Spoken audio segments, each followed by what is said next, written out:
Okay then. Just making sure we're recording here. Just a second. One moment, please. Yeah, it looks like we're recording. That's good.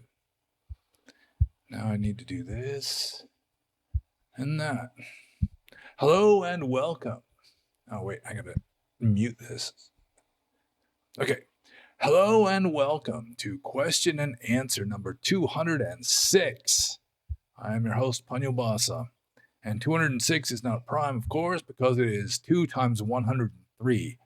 I'm pretty sure 103 is prime.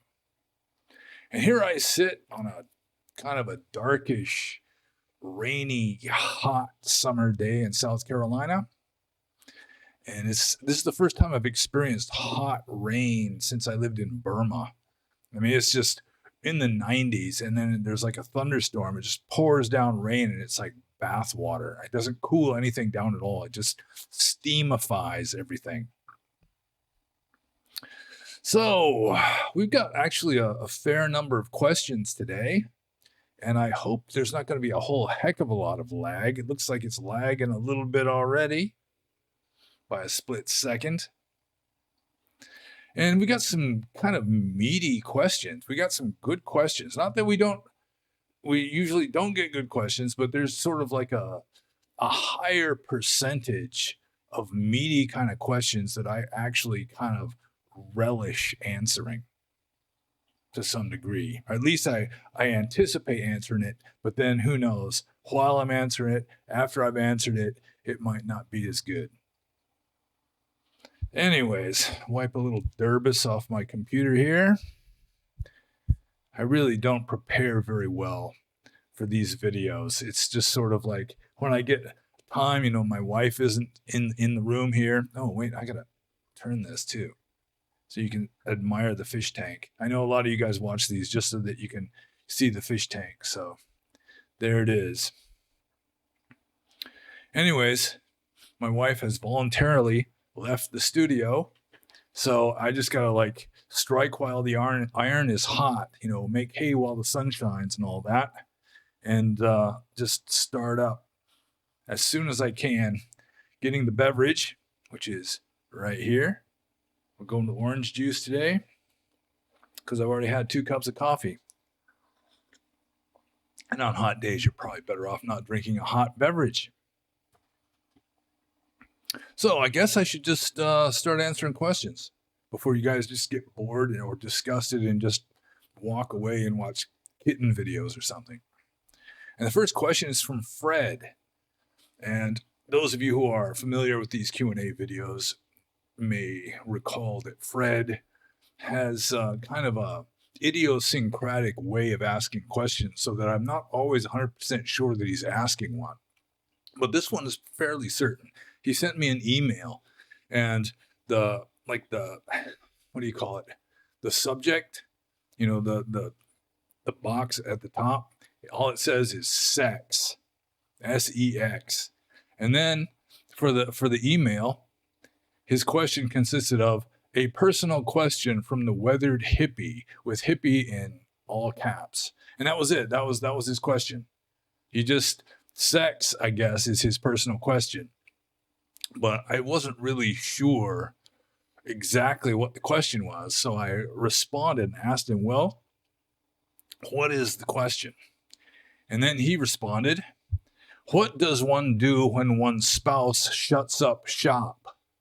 And then a little later, I can't remember exactly, I don't think it was the same email, he says, hope I didn't freak you out with the question on sex, in my opinion, IMO. If they turn the tap off, I won't commit adultery, but I wouldn't stop draining the suds. I am willing to accept the comic hit, if any. Tim will tell. I think he's referring to time here. Maybe time personified as Tim. Tim will tell if roles were reversed. She could spank her puppy. It wouldn't worry me. What's your thoughts, the weathered hippie? And then, as if just to make sure, just to clinch the idea that I get the question, he left a comment under the YouTube of the previous Q&A video. It says, what happens if you marry a woman and over time find out she's not into sex? Well, I mean, fortunately, I don't really have that problem. But I mean, I was celibate for many years, but I was not married and celibate at the same time. So what does one do when one's spouse shuts up shop? I assume it would depend on the personal circumstances. Like, I guess you could just spank the puppy. I mean, it's either that or commit adultery, and committing adultery is really not advised. So yeah, I guess you're just gonna have to spank the puppy and maybe watch pornography. And I mean, nowadays, don't ask me how I know this, but there is AI generated pornography that doesn't actually involve, like messed up drug addicted women with plastic boobs, this kind of stuff, like tattoos and who knows what kind of attitude, that it's all just fake. And I think that probably very soon there's going to be some this video. I mean, there's already video like this. You can see it on X all the time, where you can't really tell that it's AI generated, except for stuff that just seems kind of implausible. So there is that sooner or later, it's the only way you're going to tell the difference between an AI generated video and the real video is if there's just deliberately stuff that is unrealistic, or it's sort of like telling a natural diamond or ruby from an artificially created diamond or ruby. Is that the artificially created ones are just too perfect. And that would be like the main way you would tell in a lot of videos, is that the woman just looks too absolutely perfect. But maybe it's best not to start a Q&A with talks about AI generated pornography. But the weathered hippie, Fred himself, is asking about this stuff. And I guess, I mean, if she's religious, if she's Christian, you could point out the Bible verse about how you should not deny your husband with regard to this sort of thing. It's like her wifely duty and all that. But if she doesn't take that seriously, then yeah, I suppose if you really just cannot be totally perfectly celibate and just practice complete abstinence, then I guess you're just gonna have to deal with your own right hand. I guess. I mean, there are certain advantages to masturbation over having a real live woman. And for certain people, I think it could be just preferable. Anyways, yeah, so I guess that would be my answer to that question, is if you can't persuade her to be patient with your masculine lusts, then you're just going to have to resort to autoeroticism, I suppose. And I'm just going to move on to the next question. This is from the Saboteur, one of the few people that asks questions on BitChute. And the Saboteur says, regarding your views on evolution, surely for evolution to be a valid tenet, Mr. Horse would perforce have to evolve at the same speed as Mrs. Horse. Further, if your scientific views are valid, why are there no ape men with fish scales, etc.? And where is the missing link, if not? And then he states like an outdated term for a certain ethnicity that we don't need to repeat here. And then he continues, and so I accept neither the evolutionary nor the creationist idea. Please help me out here. And most people who argue against evolution clearly don't understand how it's supposed to work. And the Saboteur here is no exception. I mean, it kind of reminds me of, there was this Jehovah's Witness who used to visit me at the monastery in California. Like, it was like once a week. I guess in their training courses, they're told if someone keeps asking questions, you should keep going back and visiting him. And I'd just be asking questions, just trying to trip him up. It's like, I mean, if all the suffering in the world is caused by Adam and Eve eating the fruit, then why is God punishing every creature on the planet? with like suffering and sickness and death? They couldn't answer that one. So anyways, I mean, there are some people that understand the mechanism. You have some scientists who argue against evolution just because it's like mathematically like inexplainable. They say, just the math doesn't work out, so it's impossible, which in my opinion is like an appeal to ignorance. They just don't know how it works. And even then, I mean, it wouldn't rule out some phenomenon like Schopenhauer's will or divine intervention or something guiding evolution. So, I mean, these scientists saying that evolution as it is explained is impossible because just the mathematical equations don't work out. Really, they're just applying that to just blind mechanical processes that they still don't fully understand. So the saboteur here, I mean, just based on how he frames this, how he states his case, it's clear he doesn't understand how evolution is even supposed to work. So he says, surely for evolution to be a valid tenet, which isn't sure at all because it's not true. But anyways, he says Mr. Horse would perforce have to evolve at the same speed as Mrs. Horse, and it just doesn't work that way. An individual organism does not evolve. Evolution happens over generations. The offspring do not perfectly resemble their parents. And then the offspring, or let me back up a little bit. I mean, Darwinian evolution, Darwin's theory of evolution by natural selection, it's based on a few very simple observations that are pretty obvious. First, throughout nature, as a general rule, more babies, more offspring are produced than will survive to maturity. With humans or elephants or like blue whales or something, it's, the mortality rate is fairly low. But with regard to like a codfish that may lay 10 million eggs in 1 year and only maybe 1 or 2 of those survive to maturity, it's clear. Or like an oak tree, most of the acorns don't survive. They get eaten by pigs or just land on pavement and dry out and die, that sort of thing. So you have more offspring produced than will survive to reproduce. Then that's the first fairly obvious observation. Second is that offspring, as a general rule, are not perfect copies of their parents. There are a few kinds of animals and plants that reproduce through parthenogenesis, where males aren't even necessary. The female just produces clones of herself. Dandelions in the yard are like this. They're all clones of each other. At least that's what I've read. So, as a general rule, though, sexual reproduction especially, and even bacteria, have a limited form of sexual reproduction, that they're not going to perfectly resemble their parents.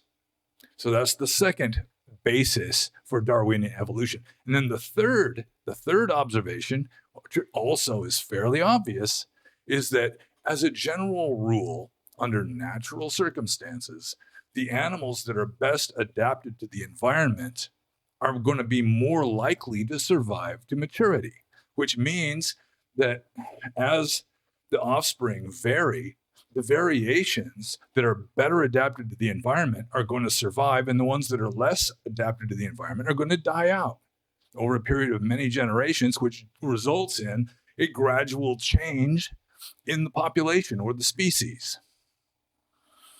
So Mr. Horse and Mrs. Horse, they're not evolving unless maybe one of them gets like a mutation in like their sexual organs, like in the sperm or the egg.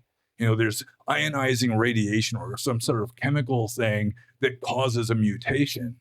Then you might say some kind of evolution has happened there, at least potentially. But the individual horses, they're coming together and having baby horses, foals, colts, I guess they're called, that they're not evolving. The evolution happens as a result of the offspring some of the offspring surviving and some not surviving, and the offsprings that are better adapted to the environment are the ones most likely to survive and reproduce their own DNA sequences. Although Darwin didn't know about DNA. So then the saboteur goes further. If your scientific views are valid, why are there no ape men with fish scales, etc.? Why would there be? I mean, if the ape men with fish scales, assuming that he had some mutation of some ape man born with fish scales, he'd be less inclined to reproduce. I mean, it would be like a deleterious variation that would make the ape man less adapted to his environment, if only because the ape women, did not find him attractive because he's got scales. However, at some point in your lifetime, you had gill slits just like a shark. And that was when you were an embryo. During embryonic development, we have gill slits, a number of them, just like a shark. And all of them disappear except the inner openings of your eustachian tubes are evolved from a gill slit. That's like an opening into the sides of your head, that the inner openings of the eustachian tubes, if you just trace embryology back to their origin, it started off as one of these gill slits in your shark stage as an embryo. So the missing link, I mean, I don't really know. I mean, that Jehovah's Witness that used to talk to me, I mean, one of their rallying cries is no intermediate stages. There's no intermediate stages. You can't point to one. And it's like, I asked this guy, what would it take for you to accept an intermediate stage? I mean, what would be the qualities required for you to accept an organism as an intermediate stage? And he had no idea. He was just parroting the no intermediate stages slogan. He didn't even know what he was talking about. But there's intermediate stages all over the place. Even like an amphibian is an intermediate stage between a lungfish and a reptile, for example. So, let's see. I mean, the main question here is just please help me out here. And just by helping out, first of all, in order to reject evolution, like intelligently, you have to intelligently understand how it's supposed to work. You might want to try reading Darwin's The Origin of Species, because he puts forward a really solid case, because at the time, most people were Christian creationists in Western civilization. And he knew there was going to be just a massive dog pile with him at the bottom of it by publishing this stuff. He was a Christian himself. When he went out on the voyage of the Beagle, the HMS Beagle, he was like a scientist on board, also as sort of like a gentleman's companion to the captain. And he was looking for evidence supporting creationism. And to his chagrin, he found the opposite. So, I mean, just the fossil record is, to me, sufficient evidence that evolution has been happening. It may not explain how it's been happening or why it's been happening, but it's clear that organic life has been evolving on this planet for literally billions of years.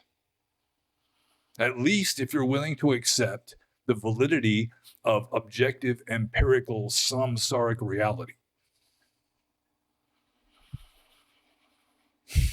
So I'm not even sure how creationists explain the fossil record, except they'll just say, well, everything was created at the same time, and like the dinosaurs were just too big to fit onto Noah's Ark. These kind of arguments that humans and dinosaurs existed at the same time, and some of these creatures, like the dinosaurs, went extinct. The non-avian dinosaurs went extinct, and we're still here. I mean, that's what the creationists have to argue, pretty much, but it just does not fit the fossil record. And then they've got to call into question, the dating techniques and this sort of thing, which are fairly reliable if you use them correctly, but they'll just cite some example of when it wasn't used correctly and say, there you see, it's unreliable.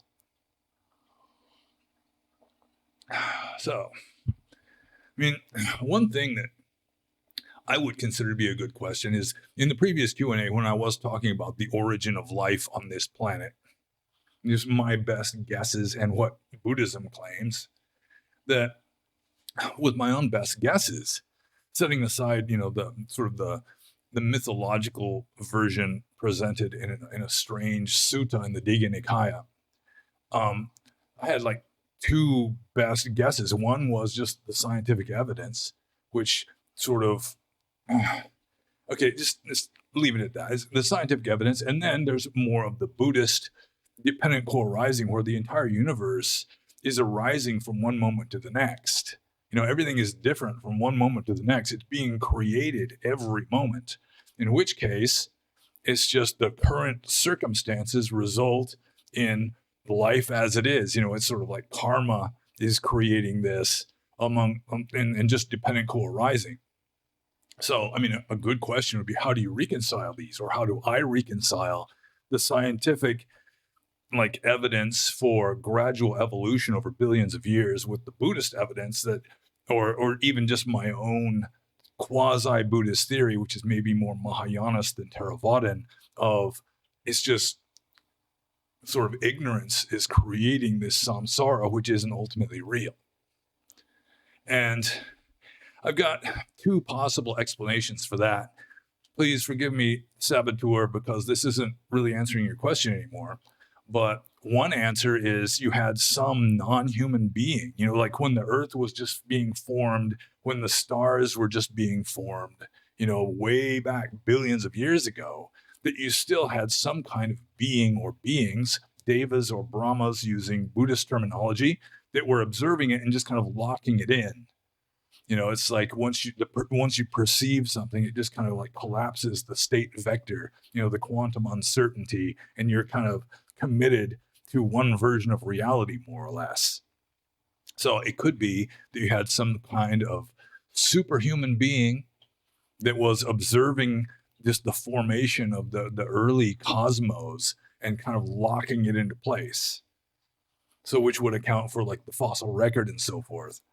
And the other possibility, which is more intriguing to me maybe, although maybe a little less plausible, is that you had really no Big Bang, no formation of planets or stars, no billion years of anaerobic bacteria on this planet before, you had like aerobic life evolving, that kind of thing, because there'd be nobody there to observe it. So it would just be like in the state of quantum uncertainty, until you have modern scientists kind of looking into the past, hypothesizing or theorizing what happened, and then just kind of locking it in place after the fact.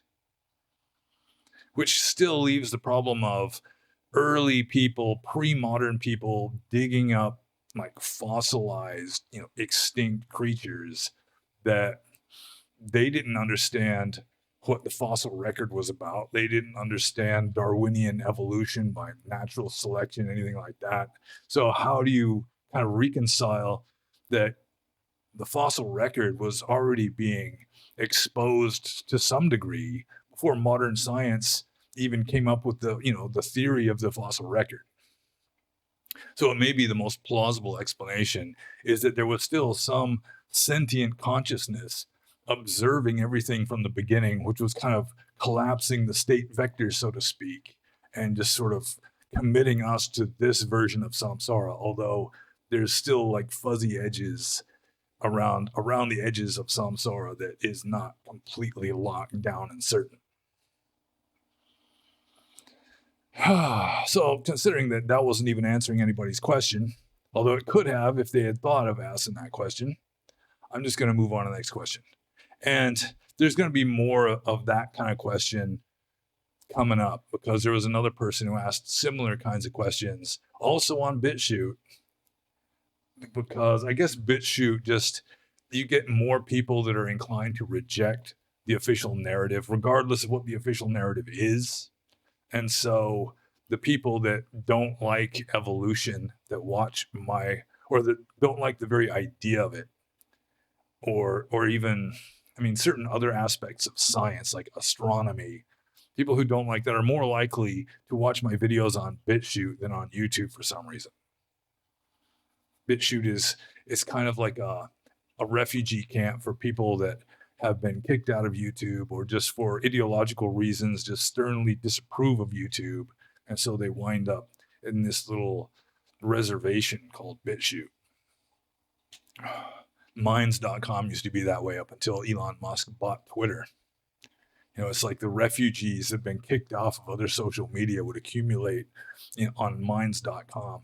I kind of feel sorry for the guys that run Minds.com, because it's become almost redundant now that there's more freedom of speech, freedom of expression, and less censorship on X now, because Elon Musk changed history by buying Twitter.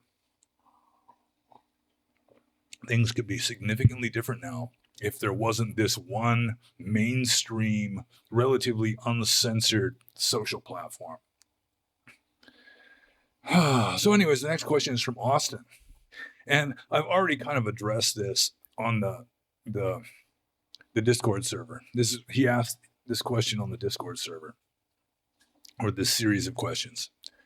And this was in response to me saying that lying is always unskillful, at least a little bit. It's never going to be pure white morally. There's always going to be a shade of gray if you're telling a lie. And so Austin says, on lying, I noticed you were perplexed by my assertion when I said that it was a good thing to lie about many things. Let me contextualize this. If a madman gave me his knife and weeks later he returned saying he wanted to murder somebody and wanted his knife back, would it not be good to lie and say, I do not have your knife? Or if I hypothetically had a daughter and she came to me and asked, did you ever do LSD or smoke marijuana? Is it not the responsible thing to lie and reply, no, I did not. Drugs are bad. Would it not be an error to say, oh yes, I did lots of drugs and smoked lots of weed? So I guess I'll address the madman with the knife. So some psychopath leaves his knife with you. Maybe he's already stabbed somebody with it. He doesn't want to be in possession of it in case the police come knocking on the door. So he just kind of makes you be the patsy, the potential fall guy, and lets you hold the knife for him. And then he comes back a few weeks later and he obviously wants to stab somebody else. I mean, you don't have to lie not to give him the knife back. I mean, it's a false dichotomy to say you have to choose between giving him the knife or lying. I mean, you could just say, I'm not giving you this knife, man. Or you could just call the police and just honestly tell the police what's going on. I mean, lying is unnecessary in this case. There are ways that you can deal with the situation without having to be dishonest. Or in his second case here, he has a daughter and she asked if you ever did LSD or smoked marijuana. And then Austin says, is it not the responsible thing to lie and reply, no, I did not. Drugs are bad. No, I mean, if I had a kid, which as far as I know, I don't have, but if I had a kid and they asked me if I took LSD and smoked marijuana, I'd have to be honest and say that I did. I might want to add some caveats. You got to be careful of that stuff. It can be dangerous, this kind of stuff. But I'm not just going to lie to them. In fact, I mean, I would be reluctant to lie to my kids about Santa Claus. You're just feeding your kids this bullshit story about he's like a 6th century Anatolian saint who somehow is still alive and moved to the polar ice cap with some supernatural beings from Germanic mythology and some levitating caribou. I mean, it's just like a bullshit story. And you're lying to your kids. I mean, it's like a white lie. It's kind of fun. The kids, believe in this world of magic and wonder and all that. And I asked my wife if we had kids, which we don't, but if we did, if she'd be, go along with the Santa Claus BS, and she said she would. So that would be kind of a little bit of a dilemma, like a moral thing that has to be worked out, a moral tangle to be untangled. Is if I want to be honest and my wife wants to tell the kids that Santa Claus is real up until they get into kindergarten, and then they have this horrible disillusionment. So, yeah, I mean, I would admit to having taken the LSD and the cannabis if I actually had taken it, of course. But of course, then you'd have to add like the fatherly warnings about how it's really dangerous and you should be really careful and you shouldn't take this stuff off the street, and which is pretty much the only way you're going to get something like LSD. There's no legal way of getting it as far as I know.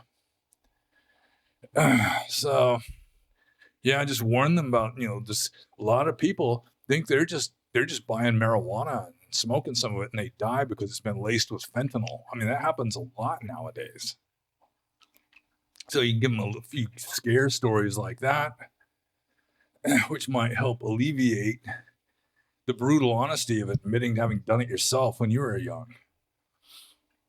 Anyways, I think I answered that question. I mean, it really is not necessary to lie. I mean, sometimes it may be the lesser of two evils, or it may be that you're just willing to take the hit. Like the story I've told several times about the famous fictional story about the other wise man, the magi who was just couldn't catch up with the other magi who were going to offer, priceless jewels and gold and frankincense and myrrh to the new Messiah, the baby Messiah. And, there's that one scene where all the baby boys in town are going to be killed by the soldiers. And this magi happens to be in this house where there's a baby boy, and he just stands in the doorway with some of the treasure he was going to give to the Messiah and just offers it as a bribe to the soldier pounding on the door and says, "There's no baby boys here." And then they just take the bribe and move on. I mean, he lied, but at the same time, that little bit of immorality or bad karma is going to be outweighed by the mountain of good karma he made by saving this baby's life. But there's always going to be at least a little bit of immorality. And it's never literally necessary to tell a lie. I mean, it may be that you're going to choose to do that under certain circumstances, but it's a bad habit to get into. Just covering your ass by telling some lie, it's not a good habit to get into. Because if you are not faithful even to conventional truth, I mean, how are you really going to master ultimate truth? So I'm just going to move on to the next question, which is also by Austin. He says, karma is mental volition, so does karma exist independently of the mind? I mean, how could it? How could a mental state exist independently of mind? So it's sort of like, how could waves exist without water? Just assuming we're talking about, waves on the surface of the ocean or something. I mean, those waves wouldn't be there without the water because they're made out of water. So you take away the substance or the essence, the form disappears too. So the substance or essence of karma is mind or consciousness, but the form is, what has its function, which causes it to be karma. And I mean, you can't have form without the essence. Mental states cannot exist without mind. And even the Abhidhamma scholars will back me up on that one. And so I'm just going to move on to the next question. This is from Terzaskazis. And Terzaskazis says, one thing of being sober instead of drunk is that you see this reality a little more as it really is. Why is it no fun if the goal is to see all reality how it really is, and that's supposed to be bliss? Well, there is like an intermediate stage, and I've been stuck in this intermediate stage a few times during my practice as a monk, where, let's say you're like living under unpleasant circumstances, blazing heat, for example, and you're being more mindful than usual, but you're not perfectly mindful. I mean, the perfection of mindfulness is fourth jhana. So you're just in a heightened state of mindfulness, but not like completely mindful. And sometimes if you're like dealing with unpleasantness and your mindfulness increases, it's like you're seeing the unpleasantness through a magnifying glass. It like magnifies the unpleasantness. I mean, you haven't developed enough equanimity to just, have it just go off you like water off a duck's back. You're able to accept all of it. And so it stops being unpleasant. I mean, you haven't reached that stage yet. So it's like an intermediate stage where actually sometimes like improved mindfulness results in like a clearer experience of unpleasantness. And that's where a certain amount of asceticism or austerity comes in handy. If you're an ascetic, then it makes you better equipped to deal with this close-up unpleasantness that you'd rather not be paying attention to. That's one reason why people get drunk, at least some people, or they'll take certain kinds of drugs like narcotics, is just to help them just forget about all this unpleasantness going on in their lives. It's just kind of dumbs them down, which can be a kind of momentary bliss, but it has its inevitable like backlash where ultimately things just get worse. You have like this temporary reprieve from the unpleasant situation you're in, but when it comes back even worse, because not only do you have the same unpleasant circumstance, but you've also got the craving for the drug, from the addiction or whatever, which just, craving is the cause of all suffering. So that's, as I see it, that's really part of the situation, is that just because your mindfulness improves somewhat, unless it's like really super good, then you can just get into a state where you're just seeing the unpleasantness close up more like vividly and intensely. And you just got to be tough and just kind of tough your way through that if you can. But not drinking, at least not being an alcoholic, is better than being one. Or not being addicted to narcotics also. So I think I'm just going to move on to Cherzaskas's next question. Is sarcasm a lie? For example, if a wife asks her husband 100 times a day whether he loves her, and after saying yes many times, he eventually starts replying no. Well, like I've said multiple times in the past, in order to be lying, in order to tell a lie from the point of view of Buddhist ethics, there has to be a deliberate intention to deceive. So sarcasm, it's kind of like a dry joke, sort of like a acerbic. Is that the right word? Acerbic kind of humor, dark humor to some degree. And in order for humor to work, you have to know that it's you're not being completely serious. So yeah, sarcasm would be a lie only if you were being sarcastic with the deliberate intention also of causing the hearer to be deceived. But if you're not trying to deceive anybody, then you're not lying. Even if you're completely wrong, you're telling something that is false. But so long as you're not trying to deceive someone deliberately, then you're not lying, at least not from the point of view of Buddhist ethics.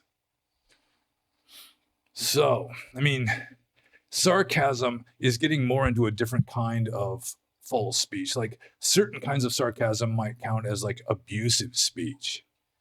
Like, oh, you're really brilliant, aren't you? That kind of thing. That's kind of sarcasm, but it's more like an insult where you're actually trying to hurt somebody's feelings, that kind of thing. That would be a different kind of wrong speech. It wouldn't be lying, but it would be like parusa vacha, which is like harsh speech. So I'm just going to move on to Cherzaskas's third question. And everyone stayed within the three questions that were allowed. So congrats to everybody for not being transgressive and not winding up on a list. So Chizaskazis says, can a case be made that a true arahant wouldn't have a cell phone? And then in parentheses, he says, a lot of us remember a world without mobile phones. Well, a case could be made for just about anything. It's like at present, there's the Tyler Robinson trial where, he's supposedly, apparently, the person who assassinated Charlie Kirk, and his defense lawyers, they're not even trying to prove that he's innocent. They're just saying, well, he shouldn't get the death penalty because he wasn't a danger to anybody else because he hit the target. He shot the person he was trying to shoot, which proves that he was trying to be safe and responsible and not hurt anybody else. So, his defense has made that case. It's a stupid case, but they made the case. So, yeah, a case can be made that a true arahant wouldn't have a cell phone, and also a case could be made that a true arahant would have a cell phone. So, that's an easy answer. Yeah, a case can be made in support of damn near anything. But personally, I don't think having a cell phone is like ethically positive or negative. Just the mechanical, physical act of possessing a cell phone. It's just morally neutral. I don't see any reason why an arahant necessarily wouldn't have a cell phone. So long as he's using it wisely. He's not addicted to killing zombies on his phone or whatever it is, like texting or doing stuff on social media, as long as he's not like clinging to this. An arahant couldn't cling to it. He wouldn't be clinging to the cell phone either, but there's no reason why an arahant couldn't have one. Or a computer for that matter. TV set, I think it's pushing a little more because the positive uses of a TV set are fewer than the positive uses of a cell phone or a computer. When I was in Burma, I had a cell phone sometimes, and I just mainly used it as like a clock and an alarm clock. I didn't make phone calls on it hardly at all. Mostly some people would call me, I guess. But I think I mainly used it as an alarm clock. And of course, there's the camera. I don't think you could make a case that a true arahant wouldn't take pictures too, but I don't know. And I do hope that this thing is recording. It's like, it seems to be recording. I'm hoping it's recording, but I have had so many mishaps with regard to recording these videos over the past few years that nothing is certain. I really can't take it for granted that this is actually recording. In fact, the microphone mysteriously stopped working for about 5 seconds before I finally started this video. It's like the green bars indicating that, the input and then the output was correct. Flatlined. I don't even know why. So let's just move on here. This is from Romeo. Next question from Romeo. Can you cite instances when the Buddha was on the receiving end of envy, ridicule, scorn, disrespect, insults, hostility, criticism, or aggression, and how he reacted to such affronts? And there's lots of cases of this kind of stuff in the texts, and I'm not going to try any kind of comprehensive overview of all of them. But when I saw this question from Romeo, it did remind me of the Sutta Nipata, which does have multiple suttas where there are like abusive Brahmins or disrespectful yakas, some kind of low-level deity, kind of ogre type being. And so I just happen to have my old copy of K.R. Norman's translation of the Sutta Nipata. And right here, let's see. One Sutta thing. Oh, I had this when I was a monk. Let's see if we can show that. The beautiful dancing girl, what's underneath the surface there. Anyways, there's the Wasala Sutta of, the first chapter of the Sutta Nipata. And let's see here. Thus have I heard once the Blessed One was staying at Sawati in the Jetavana in Anathapindika's park. And then, let's see. At that time, the sacrificial fire was burning in the house of the Brahmin Agika Bharadvaja, and the offering was held aloft. Then the Blessed One, going on an interrupted begging round in Sawati, came to the house of the Brahmin Agika Bharadvaja. The Brahmin Agika Bharadvaja saw the Blessed One coming from afar off and said this to him: "Stop there, skinhead! Stop there, wretched ascetic! Stop there, outcast!" So he's obviously prejudiced against non-Vedic, like, philosophers or ascetics. So when this was said, the Blessed One said this to the Brahmin Agika Bharadvaja: "Do you know, Brahmin, what an outcast is, or the things that make an outcast?" And so, I mean, I'm not going to continue because it's kind of a silly sutta.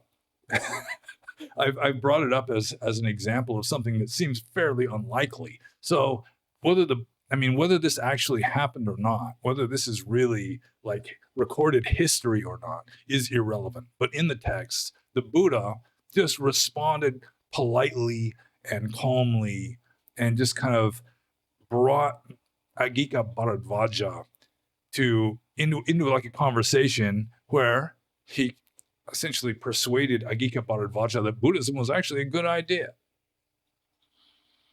So there are cases like that. I mean, most cases, it's the Buddha is just polite and serene and calm, and that calmness kind of, it helps calm down the other person. You're not giving any kind of feedback that would aggravate the situation. So then, also in the first chapter of the Sutta is the Alawaka Sutta, and let's see here.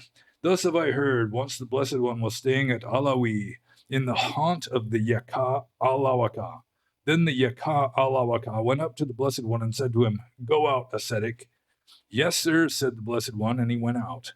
"Go in, ascetic," said the Yaka. "Yes, sir," said the Blessed One, and he went in. A second time the Yaka Alawaka said this to the Blessed One: "Go out, ascetic." "Yes, sir," said the Blessed One, and went out. "Go in, ascetic." "Yes, sir," said the Blessed One, and went in. A third time, the Yaka Alawaka said this to the Blessed One. So obviously he's trying to fuck with the Buddha and just kind of bossing him around and trying to make him his bitch or something. So a third time, the Yaka Alawaka said to the Blessed One, "Go out, ascetic." "Yes, sir," said the Blessed One, and went out. "Go in, ascetic." "Yes, sir," said the Blessed One, and went in. A fourth time, the Yaka Alawaka said this to the Blessed One: "Go out, ascetic." And then the Blessed One says, "Then I shall not go out, sir. Do whatever you must." And so then the Yaka Alawaka says, "I shall ask you a question, ascetic. If you do not answer me, I shall either strike down your mind or split your heart or seize you by the feet and throw you over the Ganges." Then the Buddha says, "I do not see anyone, sir, in the world, including the Devas, Mara, and Brahma, among beings including ascetics and Brahmins, Devas and men, who would strike down my mind or split my heart or seize me by the feet and throw me over the Ganges. Nevertheless, ask what you wish." And then Alawaka starts asking him these kind of sticky points in Dharma, and the Buddha answers them all successfully. And let's see what happens at the end. Let's see.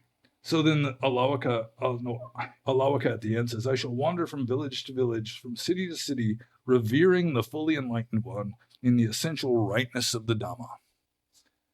So there are plenty of cases like that. I mean, one case, well known, Angulimala, a serial killer, is trying to kill the Buddha, and the Buddha just keeps walking serenely along, and no matter how fast Angulimala runs, he can't catch up with him until finally his mind is blown by the miracle of it. And then it makes him receptive, and then the Buddha is able to convert him to Buddhism. Or there's one case in the Vinaya. It's the rule against a monk having any kind of operation around his perianal region. There's a rule against that. And according to the story, the reason is that some monk had like some little operation done on hemorrhoids or something. Turtle head disease, as it's called in Burma. And the doctor sees the Buddha kind of approaching in the distance, and the doctor calls out, "Hey, blessed one, come and look at this monk's butthole. It looks like the mouth of a monitor lizard." And then in that case, the Buddha just turned around and went the other way. He wasn't going to put up with that. So, I mean, as a general rule, when the Buddha is on the receiving end of envy, ridicule, scorn, disrespect, insults, hostility, criticism, or aggression, he generally reacts calmly, benevolently. He doesn't get upset. If the person is obviously a lost cause, he'll just walk away, or sometimes he'll even warn them, "You shouldn't be talking like this." And then as a general rule, they'll just keep talking like that. And then like the ground opens up and they fall into hell, or, they start vomiting hot blood or something. That kind of thing happens in the text too. But generally the Buddha would see that there was, something like reachable in the other person, that, there is some hope for that person. And so he just looks into their heart and sees the best way to deal with them, just usually involving just remaining calm and cool, and just mainly adopting a kind of Socratic method of just asking them questions or answering their questions to their satisfaction. And everything works out fine. So I guess I cited enough instances. I think that was like at least 4 that I cited. So I guess I'll just move on to this question then. This is from Siavaksha Sipad Zidana. And Siavaksha Sipad Zidana says, he's asking a political question here, I think. At this point, Trump seems desperate with the whole Iran situation, or Iran situation, and it doesn't look like any deal will happen. Do you think he will resort to boots on the ground or using nukes? A 2003 repeat seems imminent, even if he tries to delay it after the midterms. Yeah, I don't think that he's going to use nukes. I mean, Trump wants to be remembered by history as a great president, and great presidents don't just start nuclear wars. That would pretty much end his hopes of a reputation for being a good president, even if it's just like a tactical nuke, some little one. Yeah, that would be a mistake. And I'm sure that all of his advisors, especially now that Lindsey Graham is dead, would be advising him, don't use nukes, and I'm sure he would agree. With regard to boots on the ground, what I think is possibly more likely than American boots on the ground is sort of hired mercenaries like Kurds. It's like he does to Iran what like Ronald Reagan was doing in Nicaragua. Was it Nicaragua with the freedom fighters? I think it was Nicaragua. So you just start giving weapons and training to, say, Kurdish insurgents, or you might even be able to bribe some Arab sheik, the king of Saudi Arabia. You guys go ahead. You're closer than we are. You do it. So there's a good chance that if there are soldiers with boots on the ground in Iran or Iran, there might be like American advisors, but for the most part, I think it would make more sense to just arm somebody else, like Kurds or some like rebellious faction among the Iranian people, or near like neighboring Arab countries might be willing to go for it. So I think that's more likely. But it is true. I think Trump was a little bit naive in thinking that these fanatics in the Iranian government were actually going to surrender and like not only sign a truce, but then like honestly follow that truce.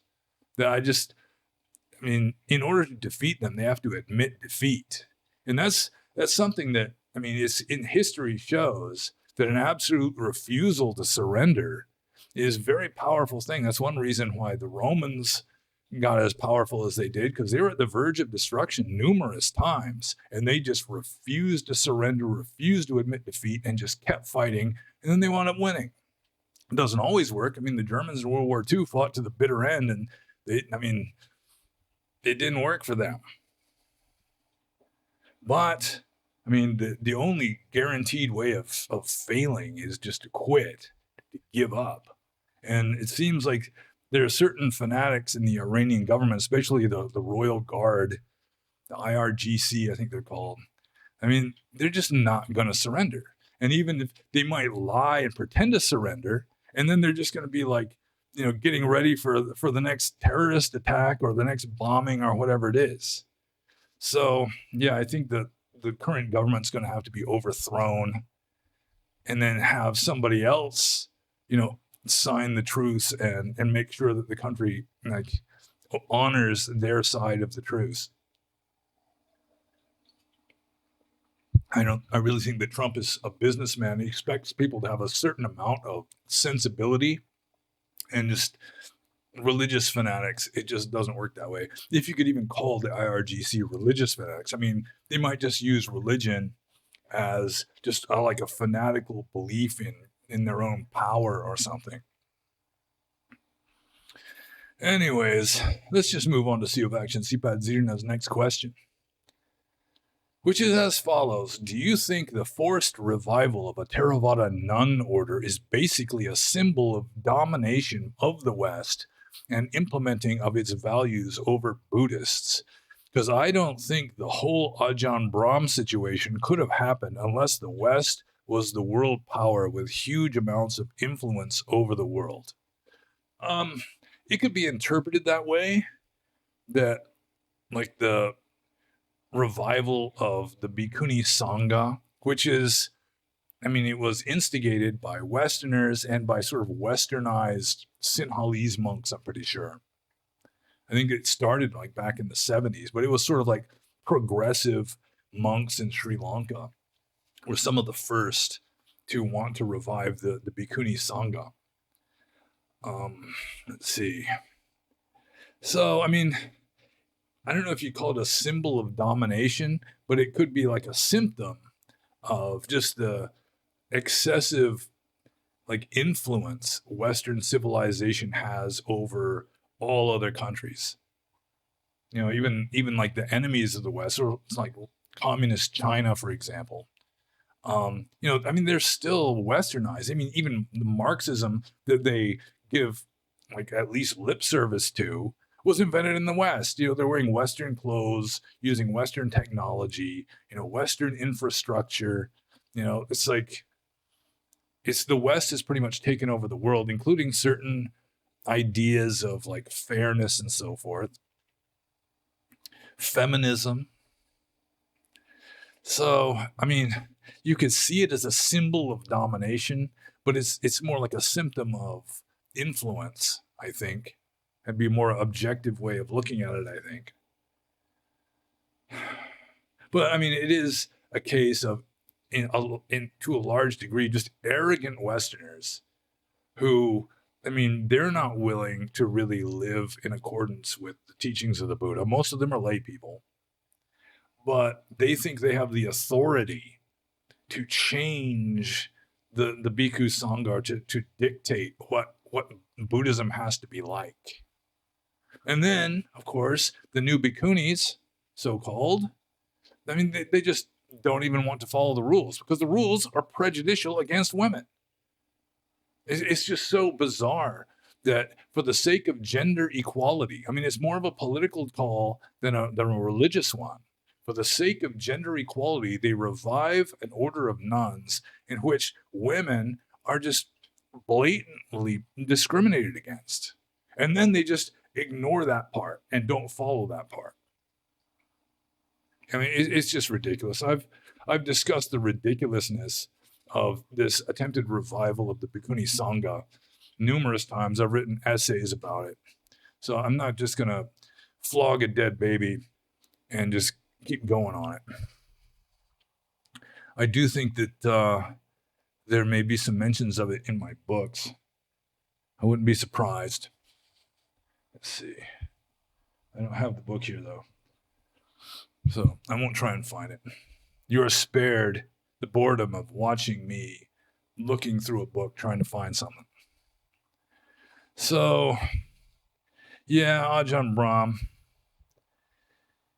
I mean, he has Oxbridge syndrome. You know, he was educated at Cambridge, I think, and so he just has this idea that, you know, he's got to really amount to something and do major things in life because, you know, because of who he is.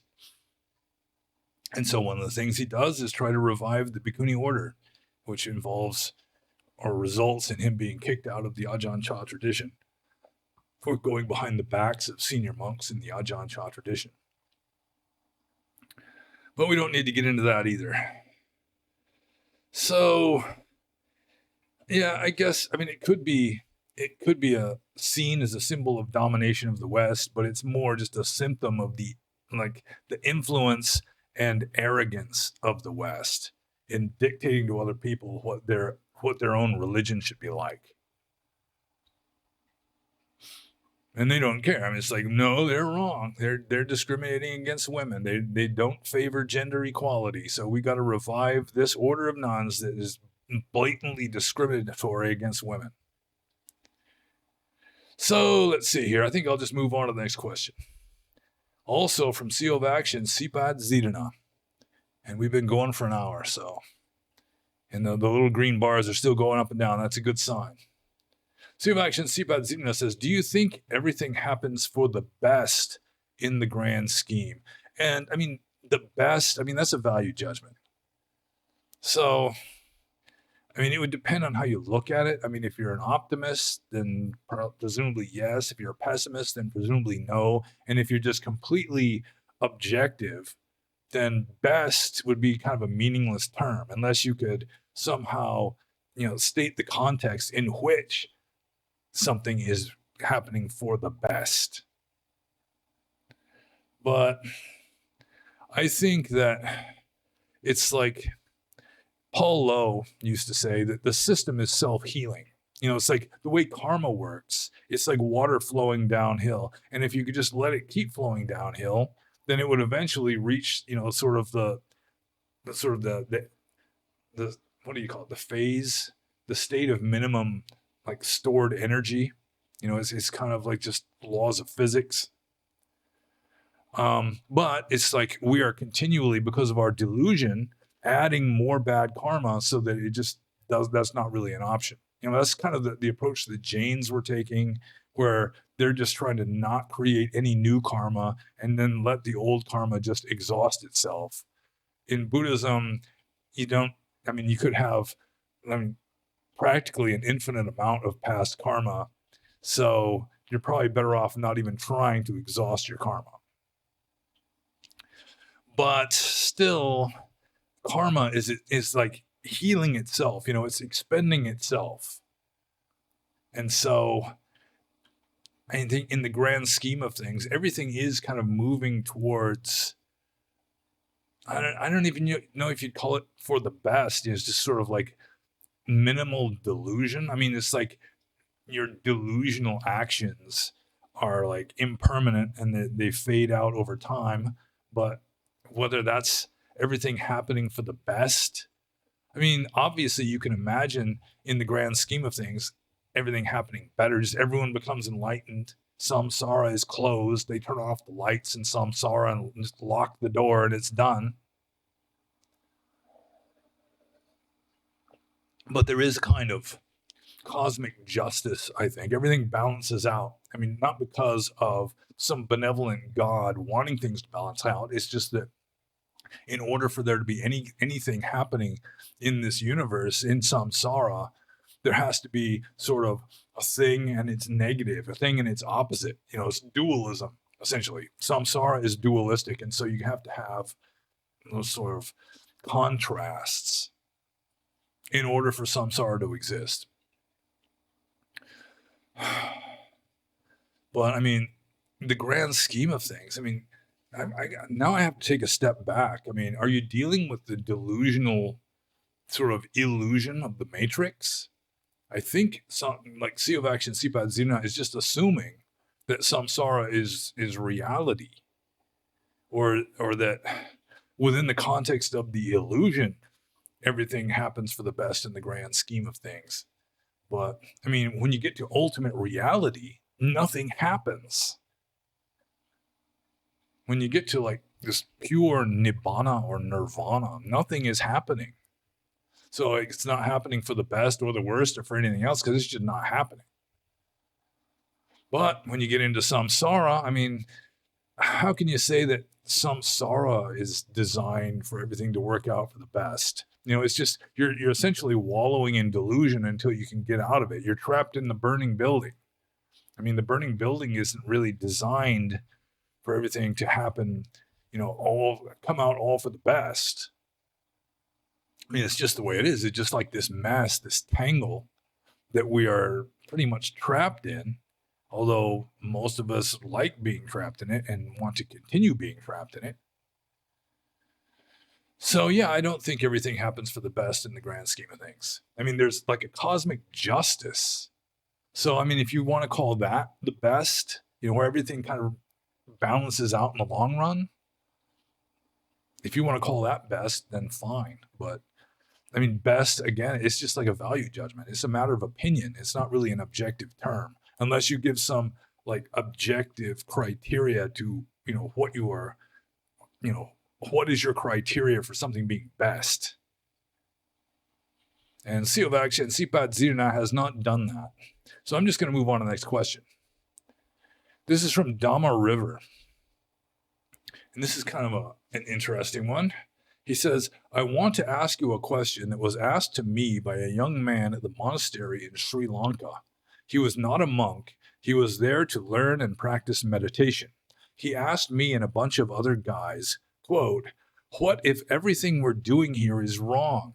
What if the whole meditation technique is being taught incorrectly and the way we're practicing is all wrong because I seem to have hit a roadblock where no more progress is being made? It feels like I can't cross the bridge from the intellectual understanding of the Dhamma towards experiential wisdom, which makes me think meditation is being taught incorrectly, unquote. I'm paraphrasing, but that's the main point he was trying to make. Nobody was able to give him a satisfactory answer. What would you have said to him? Well, what I would have said to him partly would depend on, where we were. I mean, I'd be at the same monastery. Presumably, I'd be practicing the same meditation technique. And so, I mean, some meditation techniques are better than others. Some meditation techniques are just kind of like self-hypnosis, which is a theme that I've addressed in these Q&A videos numerous times, that just because you get into some kind of state in your meditation, it doesn't mean that it's even samadhi or right concentration. I mean, you could just be hypnotizing yourself into seeing this stuff that you're not really even seeing. It's just sort of like auto-suggestion and strengthening certain delusions. So that would depend on like what the monastery was like. I mean, let's just say for the sake of argument that we're at a Mahasi center in Burma, let's say. So what if everything we're doing here is wrong? I mean, everything you're doing isn't wrong. I mean, just following like basic morality isn't wrong.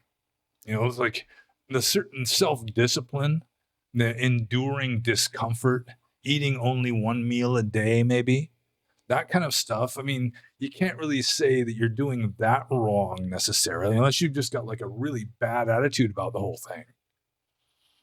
So then you get into what if the whole meditation technique is being taught incorrectly and the way we're practicing is all wrong? Well, I mean, this with regard to the meditation, I've already mentioned the morality and certain like austerity, one meal a day and minimal sleep and sleeping on a hard pallet instead of a soft, cozy mattress, that kind of stuff. I mean, it could be wrong for some people and right for other people because it's just like, what do you call it? Just mechanical actions that are morally neutral. So some people may respond really badly to like some kind of like monastic regimen, and others will just take to it like a duck takes to water and just really make progress. someone just hates it and they just can't stand being there, then still they could get some benefit just from like willingly enduring what is unpleasant and just toughing it out, just increasing their determination and resolve and this kind of stuff. I mean, it could still be positive.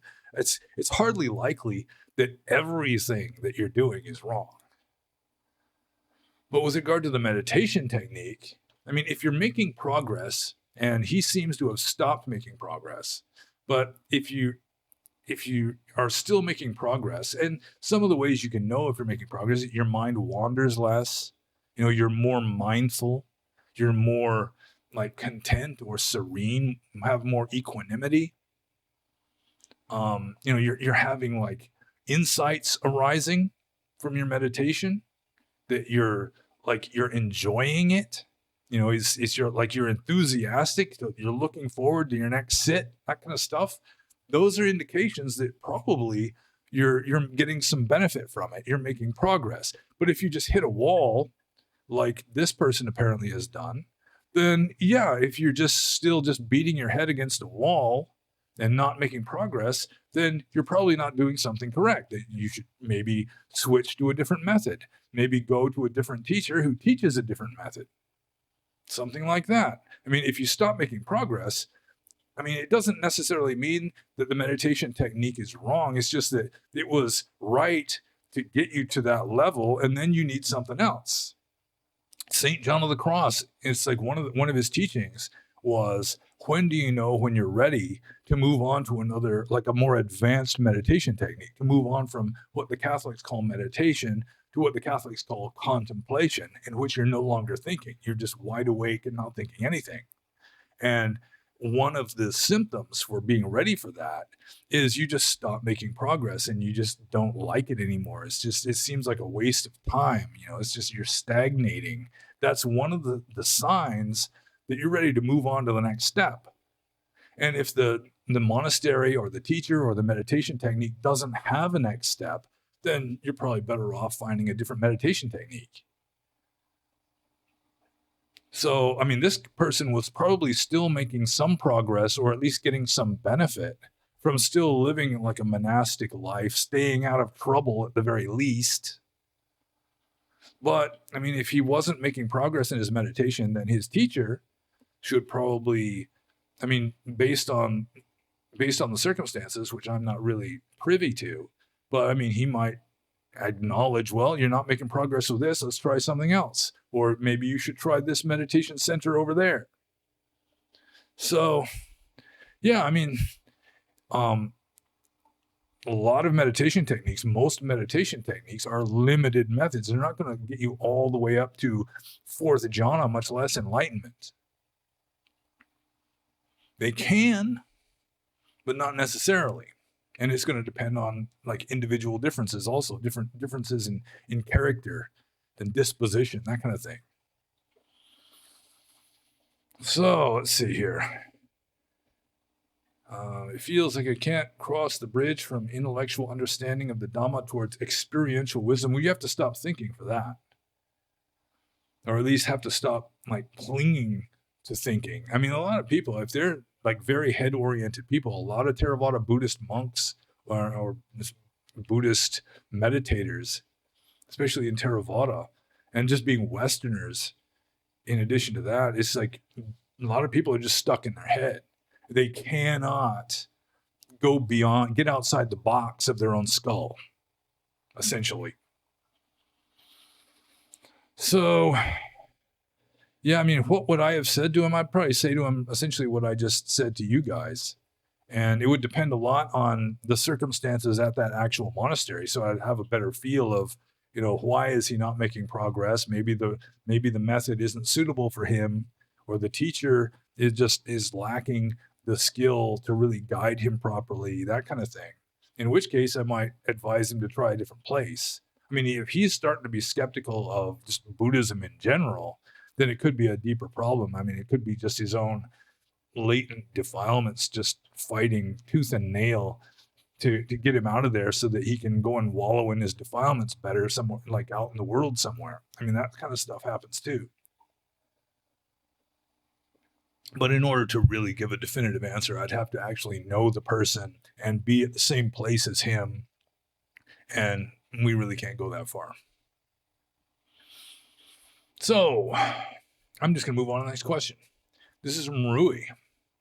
And Rui says, do you consider the Questions of King Milinda to be a confabulation by a pious writer or group of writers in old Gandhara? And no, I don't think so.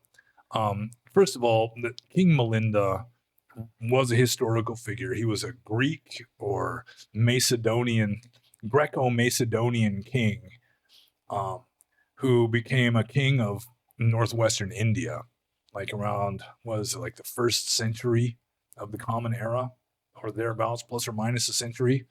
I'm not sure about the exact dates, but he was named Menandros. He was general and then King Menandros. And he's known to history. He's mentioned by, Plutarch, I think, mentioned him. I think Strabo maybe did. But anyways, King Milinda was real. And, there is a good chance that there was a monk, maybe named Nagasena, who had a conversation with King Milinda. Like Greek kings, it was very common for them to want to hang out with philosophers. Alexander the Great was big on that. He'd go and talk to philosophers. It was kind of something he enjoyed doing. And, King Menandros was, I don't know if he ever met Alexander the Great, but no, he couldn't have. He was like a couple hundred years later. But still, it was kind of a tradition, apparently. So it may be that, he's king over this largely Buddhist area. So why wouldn't he want to have a conversation with some learned Buddhist monk just to get an idea of what the people are believing? And he may have even converted. Some of the Greco-Macedonian coins in India did have the goddess Athena on one side of a coin and the Buddha on the other side, or like a chaitya, like a pagoda or something on the other side. So, it's not implausible that King Milinda or Menandros could have had a conversation with a monk named Nagasena. And, it is considered to be a relatively old text, at least the first part of it. But there are a few things to bear in mind. One is that this was in northwestern India, which wasn't Theravada country. This was more Sarvastivada country. And so the original monk Nagasena may not have been a Theravada Buddhist monk. And so the Questions of King Milinda may have been edited, modified slightly to make it more orthodox. And then, according to books I've read, the second part of the Questions of King Milinda are of later origin and probably more specifically Theravada Buddhist. So, in a way, it's to some degree confabulation by a pious writer or group of writers. At least two, because you've got an older part 1 and a later or younger part 2. Or, first half, second half. I don't think it's necessarily divided up distinctly into old part, new part. But the authorities who look into these matters tend to be of the opinion that the Questions of King Milinda, which is in the Burmese Tipitaka, it's canonical in the Burmese Theravada Buddhism, that it was written, in at least 2 strata chronologically, sort of like, the book of Isaiah in the Old Testament has at least 3 different authors at 3 different times. So Questions of King Milinda, the Milinda Panya, is like that also, where it's, it's got like a, what do you call it? An apocryphal second part. But the first part may actually contain some elements of the actual conversation. So just take that as you will, and you can answer your own question as to whether it's a confabulation by a group of writers in old Gandhara. And I don't think it happened in Gandhara. It was more like what is now Pakistan, sort of the Indus Valley area of northwestern northwestern, what used to be India, but I guess is now Pakistan. I'm not sure if King Menandros was even king in what is now like Afghanistan, what was called Bactria. I guess Gandhara is sort of like the interface, is that what you call it? The interface between, Pakistan and Afghanistan, Khyber Pass and all that. Let's see. Okay, I guess I answered that question. Let's just move on to the next one. And this is from Athena's Sigil. And Athena's Sigil says, when you talk about the block of uncarved marble hypothesis, where did you get that from? In a way, it reminds me of Platonic thinking, but I know you're not a fan of Plato or his philosophy. Is it derived from Theravada teaching or Mahayana thought? I like the concept, and whenever you talk about it, it makes clear sense. Just constant samsaric manifestation. Can't wait to hear explanation. Well, Athena's Sigil has outed himself in that he has made it clear that he didn't read my second book, Philosophical Dharma, in which I do explain how I came up with the theory of the block of marble. It's, let's see here, right here. Right here, Jumping the Shark, A Return to the Uncarved Block. There are a couple of essays about the uncarved block of marble, and this one was kind of revisiting it and telling about how I came up with the idea. And it is kind of an interesting story, even though Athena's Sigil hasn't bothered to get the book and read it. So what was happening was I was living under a big overhanging rock ledge near the northern boundary of Alondo Kathapan National Park in northwestern Burma. And right in front of my overhanging ledge where I was living was a pond. Unfortunately, the pond would dry up like the last 2 weeks of the hot season before the monsoon filled it back up again, which would kill off everything in the pond. And then the only kind of creatures that would wind up in that pond, I called them shrimp dads. I couldn't tell if there were, I assumed that there was some kind of shrimp that would climb up a waterfall to get into this pond because it was high up above the level of the creek. But anyways, I was washing my bowl at this little pond in front of my cave or overhanging rock ledge. And I'm just not really philosophizing. I'm just washing my bowl down on this sandy area next to a pond. And suddenly this thought just appeared unbidden into my mind. It was, the entire universe is contained within a single point which has no dimensions. It's just this thought just popped into my mind while I'm washing my bowl. And it was kind of intriguing to me. It was kind of an intriguing idea. And also it was just kind of mysterious or strange that it would just, that sentence, the entire universe is contained within a single point which has no dimensions, that it would just pop into my mind, just seemingly at random. So after washing my bowl, probably while I was still watching it, I'm kind of thinking about, what would be the implications of that? If the entire universe is contained within a single point which has no dimensions, I mean, what would that be like? I mean, how would you explain that, or how would you visualize it? So first I was thinking of like Leibniz's monads. I am familiar with Leibniz's monadology. I guess his main claim to fame was that he was one of the two people who invented calculus. He and Isaac Newton invented it at the same time.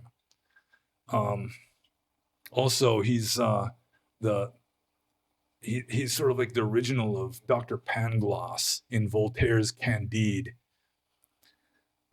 But anyways, he had this idea of, he called it the monadology, where everything in the universe consists of monads, and each monad is like a self-contained cosmos. Like our soul, according to Leibniz, is one of these monads, and that soul monad is completely self-contained. It has no windows. It's sort of like the karmic philosophy of the Yogacara Buddhists. It's almost like solipsism. I almost said soliloquy. It's just like if all the other monads in the universe suddenly disappeared, that one soul monad of an individual would be oblivious because it's all self-contained. The entire world that you're living in is just generated and self-contained within this little point. So with regard to Leibniz's monads, he has them, sort of scattered throughout the galaxy as a kind of, or the universe as a kind of plenum. The whole universe is full of these monads. But I mean, if it was all contained within a single point, you'd have all of these monads that are all superimposed one on top of the other. So it'd be every single possible world would be contained in this single point monad. So that was kind of like my starting point. And then as a way of making it easier to imagine, I thought of the analogy of a printed page, which is just a piece of paper that's completely covered with ink, just black ink. It's just a black sheet of paper. And that sheet of paper would contain every single printed page that has ever existed, every single printed page that ever could exist, including all the attempts at the works of Shakespeare's by the monkeys just hitting typewriter keys at random. Just every possible page, every page in world literature is right there on that paper. All you have to do is just remove the extraneous ink, but it's already there. But then it seemed to me that a two-dimensional piece of paper, I mean, it wasn't like complete enough. So then I moved on to the uncarved block as just an easier way of understanding this sentence that the entire universe is contained within a single point, which has no dimensions. And so, I mean, an uncarved piece of marble obviously has dimensions, but part of the analogy is that this uncarved block is in complete isolation. And so its size is just arbitrary. You've got nothing to compare it with. So it really could be considered sizeless. But it is kind of weird. I mean, it started off, before it was the uncarved block, it was just a piece of paper just completely covered with ink, that contains all the known information, or just all possible information that could be printed onto a page is already right there. And then that itself came as a way of better wrapping my head around Leibniz's monads if all the monads were just superimposed one on top of the other. So it's just like one super monad containing all other monads within it.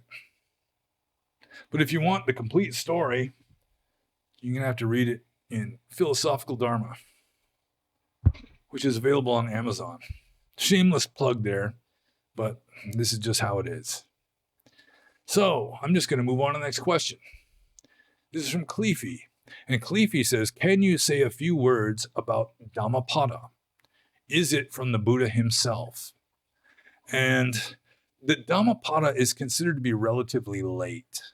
It's not really an archaic text. It's certainly not one of the core texts. It does not predate like the second council. So, yeah, I mean, is it from the Buddha himself? I mean, some of his philosophy was turned into these verses that are just sort of like proverbs. I mean, the Dhammapada is kind of like the book of Proverbs in the Old Testament. It's just a collection of sayings, kind of grouped under categories, under headings. The fool, the arahant, the bhikkhu, the mind, it's flowers. So it's got these different chapter headings with verses that really, most of them really aren't connected with each other. You could just read them independently, which is, as a young man, before I became a monk, sometimes right before going to sleep at night, I just read a few verses out of the Dhammapada. You can just read like one verse, and it's just self-contained for the most part. So, I mean, it contains some of the teachings of the Buddha, probably not verbatim quotes.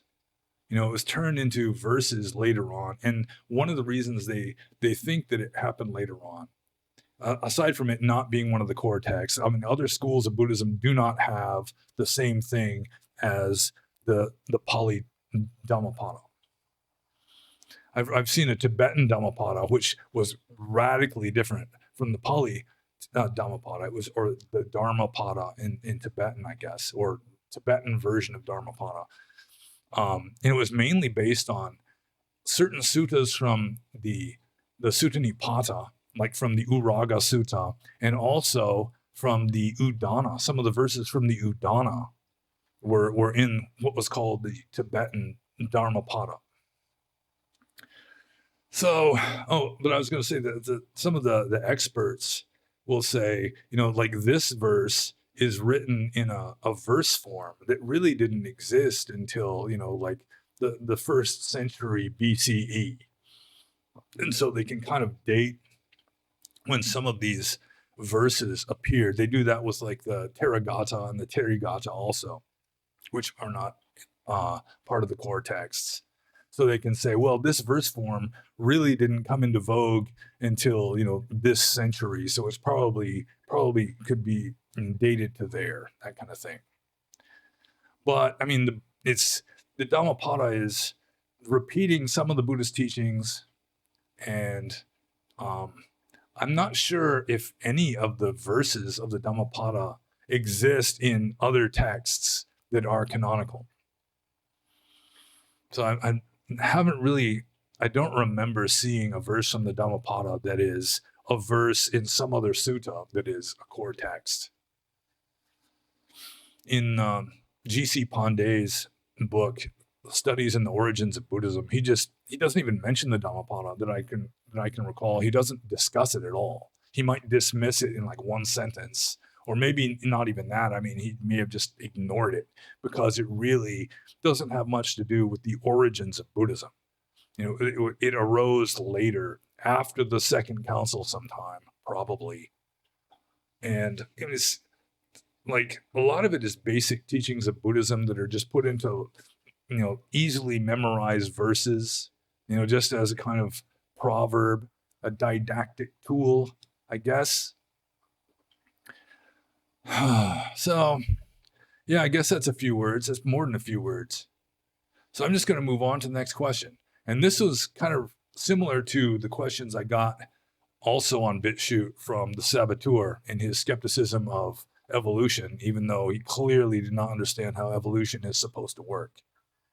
So this is from Craycast Mofo. And Craycast Mofo says, clearly you nor anyone else knows about things happening 4 billion years ago or whatever absurd age is pulled out of thin air. The Big Bang, nothing exploding into something, and what came before. This is a fool's game, and Buddha refused to play.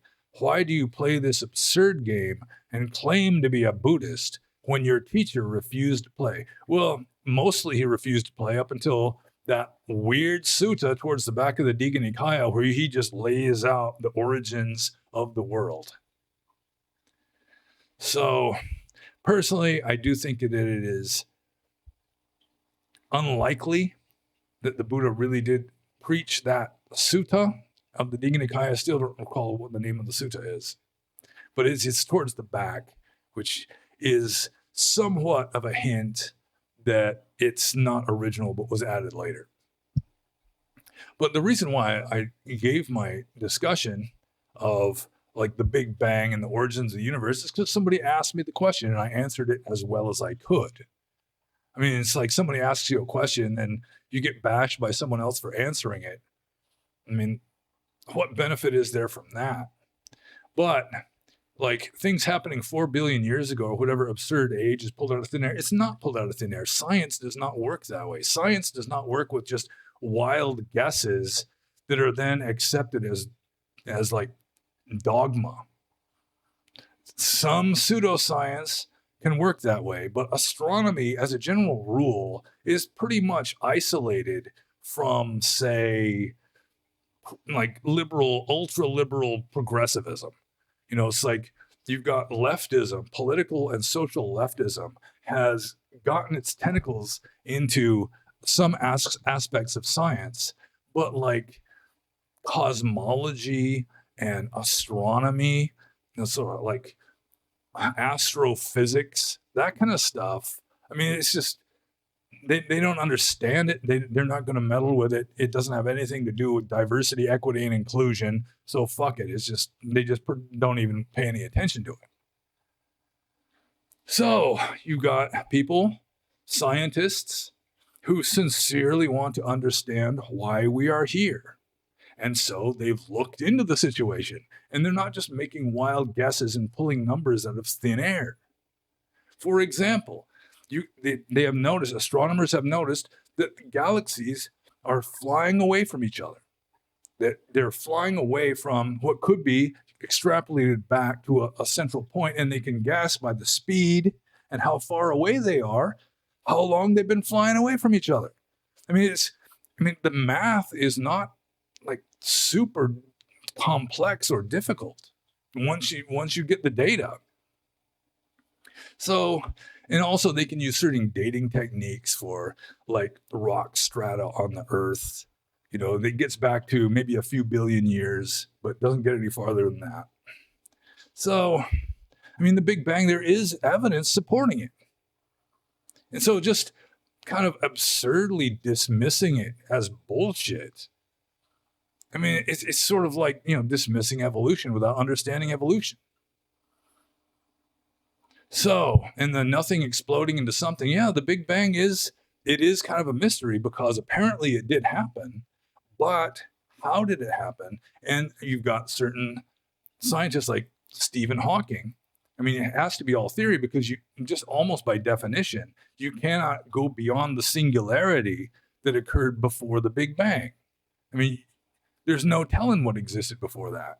But that doesn't mean that just because there's a limit that it's all bullshit and you should just dismiss it. Just because you can't see past a wall doesn't mean, well, there's nothing beyond that wall because I can't see it. So, where was I going with that? Oh, yeah. Stephen Hawking. He had this idea that you have black holes in outer space. Who knows? Maybe Crake-ass mofo will just dismiss black holes also, although the evidence for them is building, increasing. It's really not even considered controversial anymore. So you got black holes where everything is just disappearing into these black holes. Where is it going to? Some people like Stephen Hawking put forth the hypothesis that it could just be creating, it's just blowing out in an explosion at the other end somehow. I don't think they believe this anymore, but they used to think possibly that like a quasar or a white hole was sort of like the other end of a black hole where this stuff is just spewing out. I don't think they believe that anymore though. But who knows? With regard to science, science is not making any claims at omniscience. It's never going to be omniscient. They're just, like a good scientist is just interpreting the data, collecting the data, interpreting it as best he can or as best she can. And there's nothing wrong with that. And it's, the reason why we're living at the standard of living we're living at now is largely due to Western science. At the very least, we're hardly ever burning witches at the stake anymore. So, let's see, why do you play this absurd game and claim to be a Buddhist when your teacher refused to play? Well, I also have a degree in chemistry, studied a fair amount of science, and somebody asked the question. So I answered it. So, Crake-ass mofo follows up with this question. Do you follow the teachings of the Buddha? And to some degree I do, which caused me a little bit of inconvenience today because my wife wanted me to empty a 5-gallon bucket of dirty fish water. She did a water change in her fish tank, and she didn't put the little screen over the end of the hose. So I'm supposed to dump out this water. I look in, there's like 6 fish swimming around in it. So then I got to catch the fish because I don't want to just pour out these fish and have them die, at the foot of a tree or something, watering the tree with the nutritious fish water. So, I have a soft heart. I've had a soft heart towards animals to begin with. I don't want to kill something unnecessarily. So I follow some of the teachings of the Buddha, but I'm not a monk anymore, so I'm certainly not following all of them.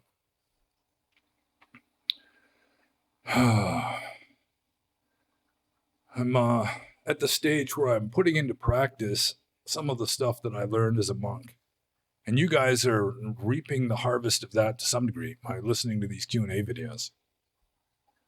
So let's just move on to the next question. This is from Eventual Muse. And I don't know what ITO stands for. Maybe in terms of? Let's just go with in terms of. Let's just leave it untranslated as ITO. Eventual Muse says, ITO, U.S. Western Theravada monks, do they always wear robes, or are there exceptions for street clothes, etc.? No, he says e.g. For example, when exercising while traveling or visiting the family home, it seems to me there may be times they would rather be invisible. Well, it's against the rules of monastic discipline for a monk not to wear monastic robes. I mean, he can be naked temporarily while he's bathing, something like that. But to wear layman's clothing or anything beyond the 3 regulation rectangles of cloth is against the rules. So some monks do. In the West, I mean, almost all Western monks break this rule because at the very least, they're wearing socks and thermal underwear or the kung fu pajamas or like the stocking cap or even like snowsuits, this kind of stuff. And I mean, technically, that's against the rules. A monk is only allowed to wear the 3 regulation, like rectangles of cloth: lower robe, upper robe, outer robe. Also, it's allowable for a monk to own a cloth, like a woolen felt blanket. Woolen felt doesn't count as cloth, so it isn't regulated by the rules about, what kind of robes you're allowed to have and how many, that sort of thing, because it's compressed as felt and not woven. It doesn't count as cloth. And so it's kind of a loophole where monks can use as much woolen felt as they want. They could presumably wear like felt boots to some, maybe at least there would be a little bit of an argument to be made in favor of that. Certainly, they can wrap themselves up in a wool blanket, like a wool felt blanket, which really, it's just so weird how Western monks live in the West, where they will like import robes from Thailand that are designed for the tropics. It could be just thin poplin cloth. And then they use that as an excuse for wearing the thermal underwear and the stocking caps and just all this other clothing, which technically is against the rules.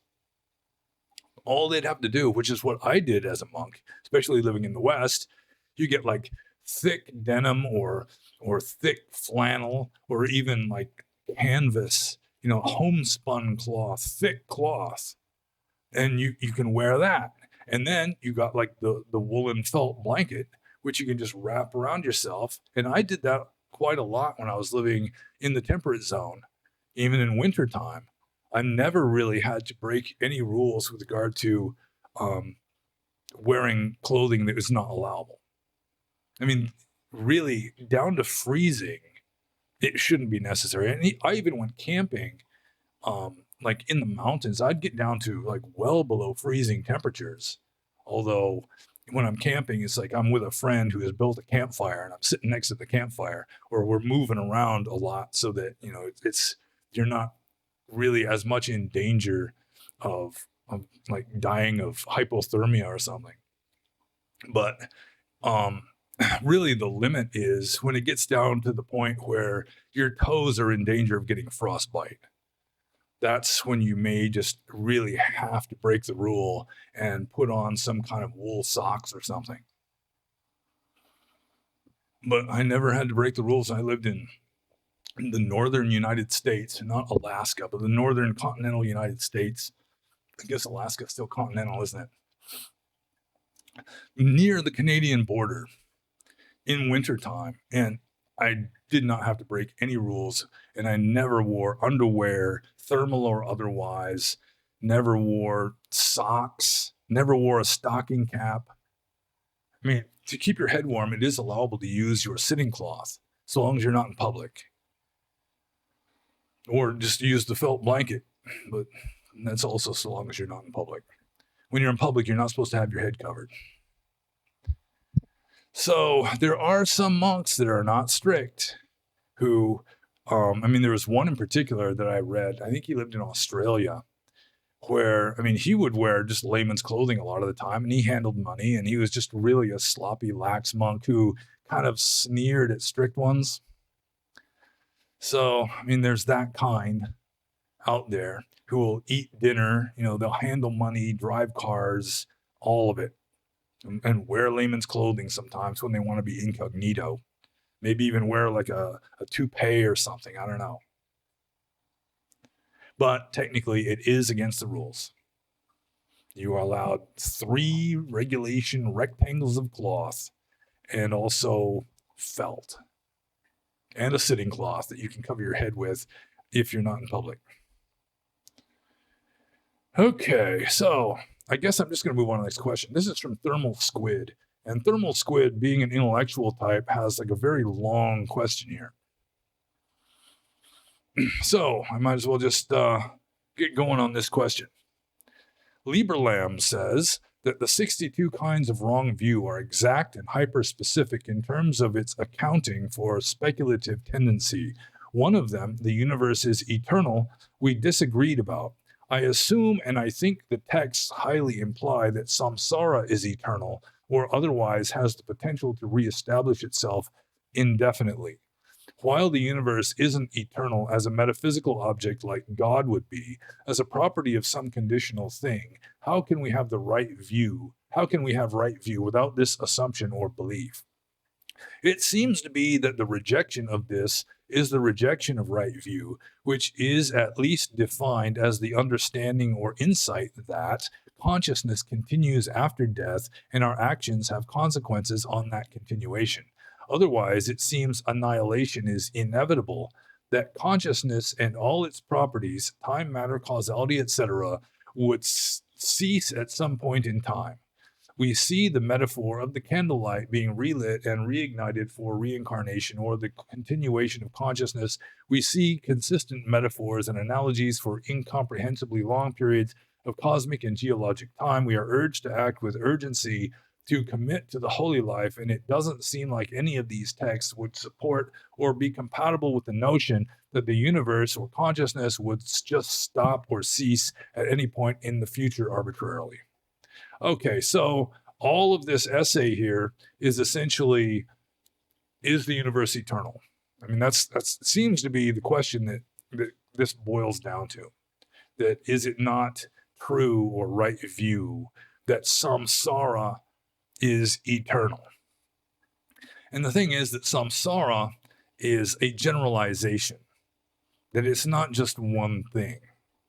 It's a generalization, sort of like a flame. I mean, you can have an eternal flame, set up at some tomb or whatever, or maybe the Temple of Vesta in ancient Rome. And so you got this flame that's just going day and night, 24/7, years and years, maybe even decades and decades. This flame keeps burning, but it's a different flame from one moment to the next.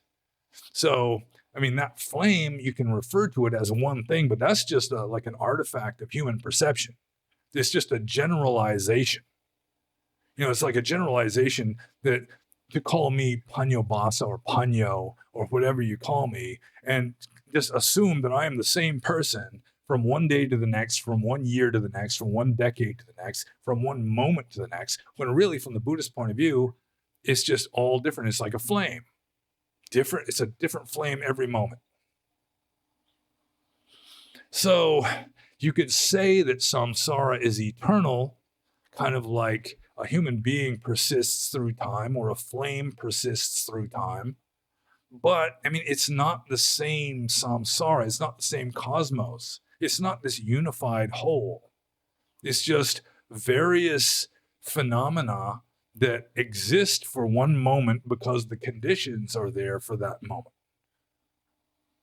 So, just as kind of a convenience of human language and human perception, you can say the universe is eternal or that a human being lives for 80 years or whatever.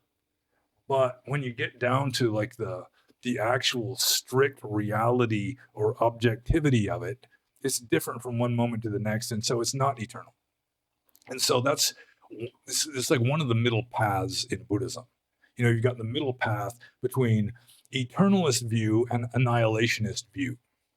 And the middle path is sort of like, it's the middle path between eternalism and annihilationism, which is kind of like what I've just been saying, that so long as the conditions for something to exist are present, that something will be present. And so it's like your karma has this momentum that it's sort of like a self-perpetuating condition for existence. It's hard to explain. It's hard to talk about this stuff. It really is. But it depends on how you look at it. If you look at the entire universe as arising anew every moment, it ceases and arises, ceases, arises, ceases 1 trillion times a second, then, is that eternal or annihilationist, especially when you've got certain themes due to a certain energetic momentum that keep things persisting, or at least seeming to persist. At least you've got things arising and passing away 1 trillion times a second, but they're following the same momentum and continuing approximately the same form and function. So the right view is supposedly this middle path between eternalism and annihilationism. So it's not exactly true that when you're dead, but it's also not exactly true that you have an immortal soul. It's just that so long as the conditions that produce what you consider to be yourself continue to exist, then what you consider to be yourself is going to continue to exist. So, and really it's just that it's considered to be the same person or the same flame or the same samsara as just a convenience of language, of the grammar of perception. I hope I answered that well enough. I really do, because I'm moving on to Thermal Squid's next question. And Thermal Squid's next question is, with the assumption that consciousness, existence, conditionality, and life are all synonymous and carry with it all the dependent properties like the other aggregates, necessary dependent qualities and attributes, etc., how is the understanding that samsara has the potential to endure eternally, indefinitely wrong view? So I guess this is just pretty much another way of approaching the first question. Okay, I'm going to have to read it more slowly then. With the assumption that consciousness, existence, conditionality, and life are all synonymous. Well, they're not really synonymous, I don't think. Conditionality, for example, life couldn't exist without it, but that doesn't necessarily mean that they're the same. But they all kind of fit the same sort of conditions, I suppose. So let's just not quibble. Carry with it all the dependent properties like the other aggregates, necessary dependent qualities and attributes, etc. How is the understanding that samsara has the potential to endure eternally, indefinitely wrong view? Well, assuming that it's ultimately real for starters. Although Theravada Buddhism, and especially Abhidhamma philosophy, does think that it's ultimately real, which is one reason why most Westerners don't have much use for Abhidhamma. But again, this samsara is a generalization. It is a kind of fiction, a convenient fiction that keeps us from going insane, or we have to have some kind of regularity in order for our mind to seem to work. Samsara has, it's two things that dependently co-arise: sameness and change. In every moment of our existence, something has to be perceived as changing and something has to be perceived as staying the same.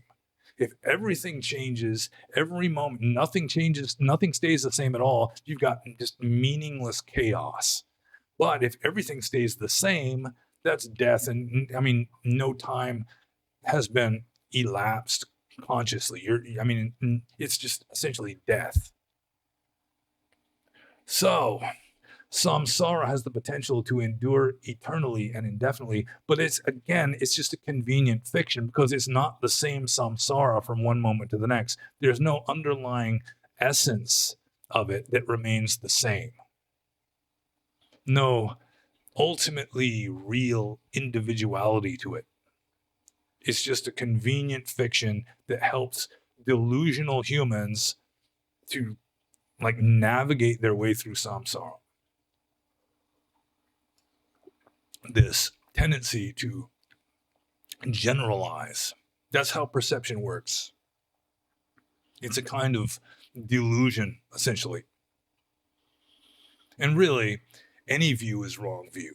I mean, when you get to the highest level, the only right view would be non-perceptual view. View that is not dependent upon perceptual interpretations of things. So ultimately, the highest right view is going to be not intellectual at all. So any statement you can say about reality is going to be invalid ultimately, because it's all just symbols and based on just human psychology, human ape psychology, trying to make sense of things. And sense is samsara. But the sense is always changing, at least from a temporal point of view. But I think the answer to that question is pretty much the same as the answer to the first question, so maybe I shouldn't have even divided up the paragraphs there. So the third question from Thermal Squid is, now for something completely different. Have you ever seen The Sopranos? If so, what do you think about it? And I've never seen a single episode of The Sopranos. I guess it's like a mafia kind of movie, kind of like The Godfather or Goodfellas. Goodfellas, I saw, was an excellent movie. I like Goodfellas. But I've maybe seen a few clips from The Sopranos, on YouTube or something, but I know almost nothing about it. So I guess we'll just move on to the next question. And this is from Fifth. And Fifth says, after I look at the clock, not that I'm bored with Fifth already, but it's just keep an eye on things, seeing how we're progressing here. It's called responsibility. Fifth says, what are your thoughts on the Mahayana Yogacara school? And I have read about the evolution of Buddhist philosophy. I think A.K. Warder's Buddhist India or Indian Buddhism discusses this. I've read it in other books just about various Mahayana schools and the evolution of them. Yogacara apparently arose after Madhyamaka. So it was the Buddha leads his disciples to a cliff's edge and he dives off. And then after he's gone, you've got these clever Buddhist philosophers justifying backing away from the cliff's edge. Then Nagarjuna comes along and he just goes right back to the cliff's edge and dives off. And then after that, you've got the Mahayana Buddhist philosophers using very sophisticated kind of logical arguments, justifying backing away from the cliff's edge again, because it's scary. And Yogacara was essentially the backing away from the Madhyamaka cliff's edge. One thing I know about Yogacara is also called the mind-only school. So the Yogacara Buddhists were strict idealists. They did not believe in physical matter. They believed that mind is real, physical matter is not. So in a way, they were kind of backing away from the Madhyamaka view that even mind isn't ultimately real. That you can't really point out anything that is ultimately real. The Yogacaras, I think they also originated the whole, the Trikaya? Is it the Trikaya, the three bodies of the Buddha? You've got the Nirmanakaya, which is the physical body.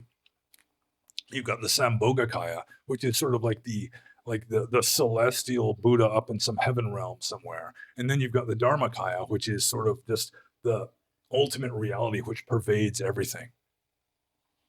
So I think the Yogacara school came up with the second one, the Nirmanakaya. So they essentially took part in deifying the Buddha, which was another step away from the cliff's edge. They're trying to make sense of everything, and sense is not the way you become enlightened. Sense is samsara.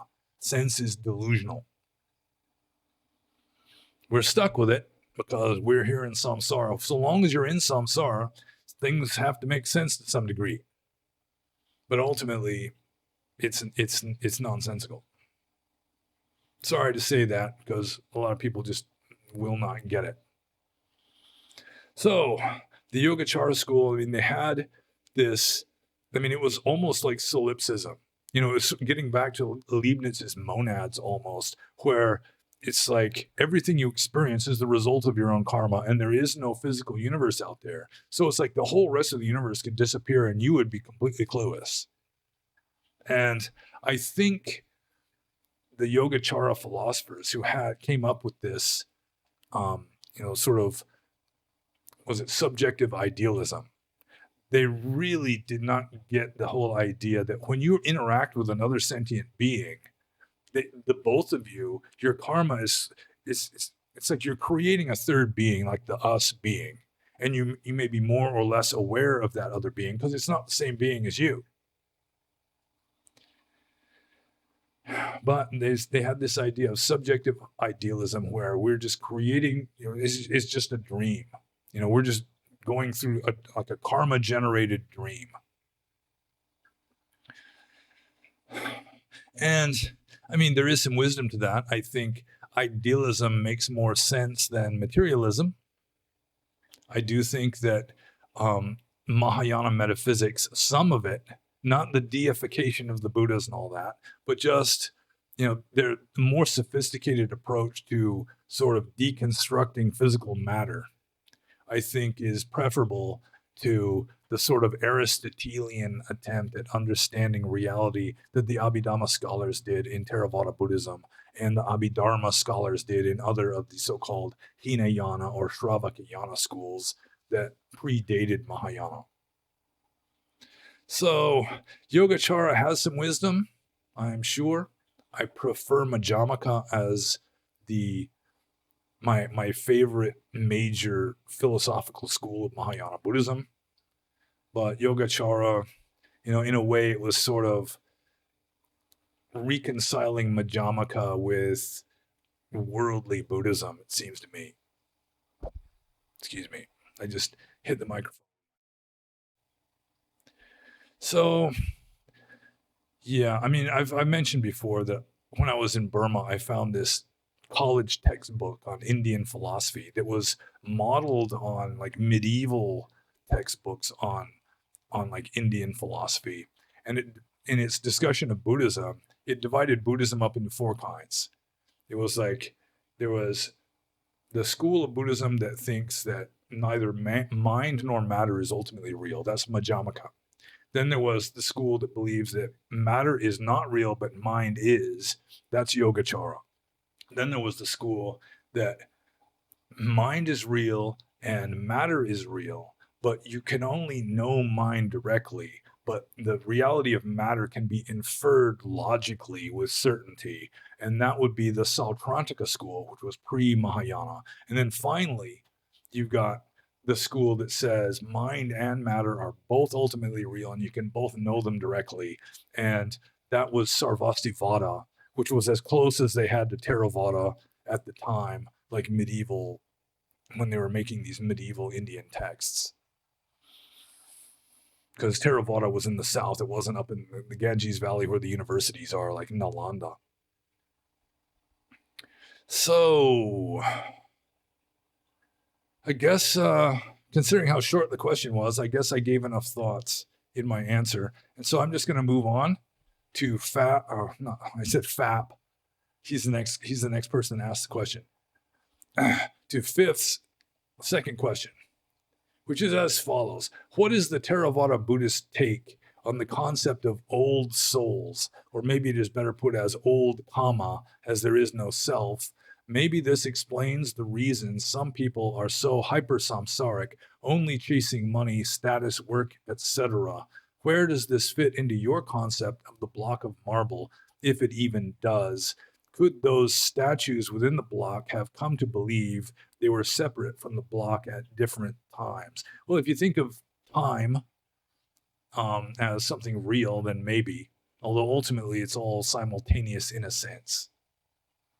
The concept of old souls, I mean, just going with Orthodox Theravada, then, I mean, with regard to Orthodox Theravada, then it's just like an eternity or a half eternity, eternally into the past up to now, of beings just sort of making progress and then getting into a heaven realm and backsliding because everything is so good they don't make any progress there. They just exhaust their good karma and wind up in lower realms again. And it's just like this eternal cycle of birth and death, of advance and decline, this kind of thing.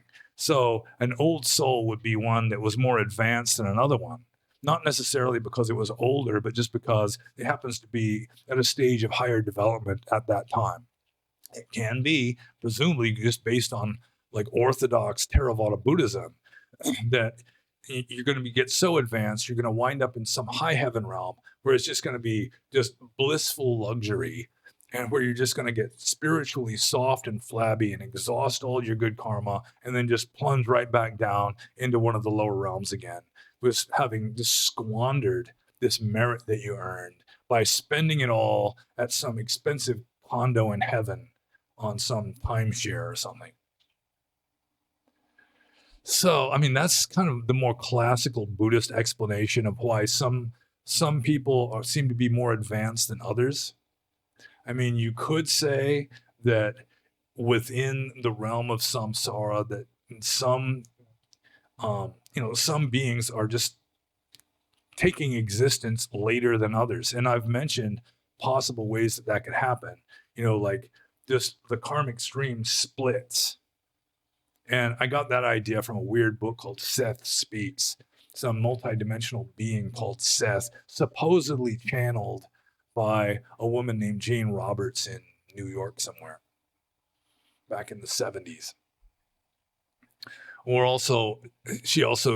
Seth also gave the possible way of new beings coming into existence through when you're asleep at night and you're dreaming like fictional beings, fictional people, that after the dream ends, I mean, you've kind of spun them off and they've started their own kind of feeble semi-existence in some kind of ghost realm.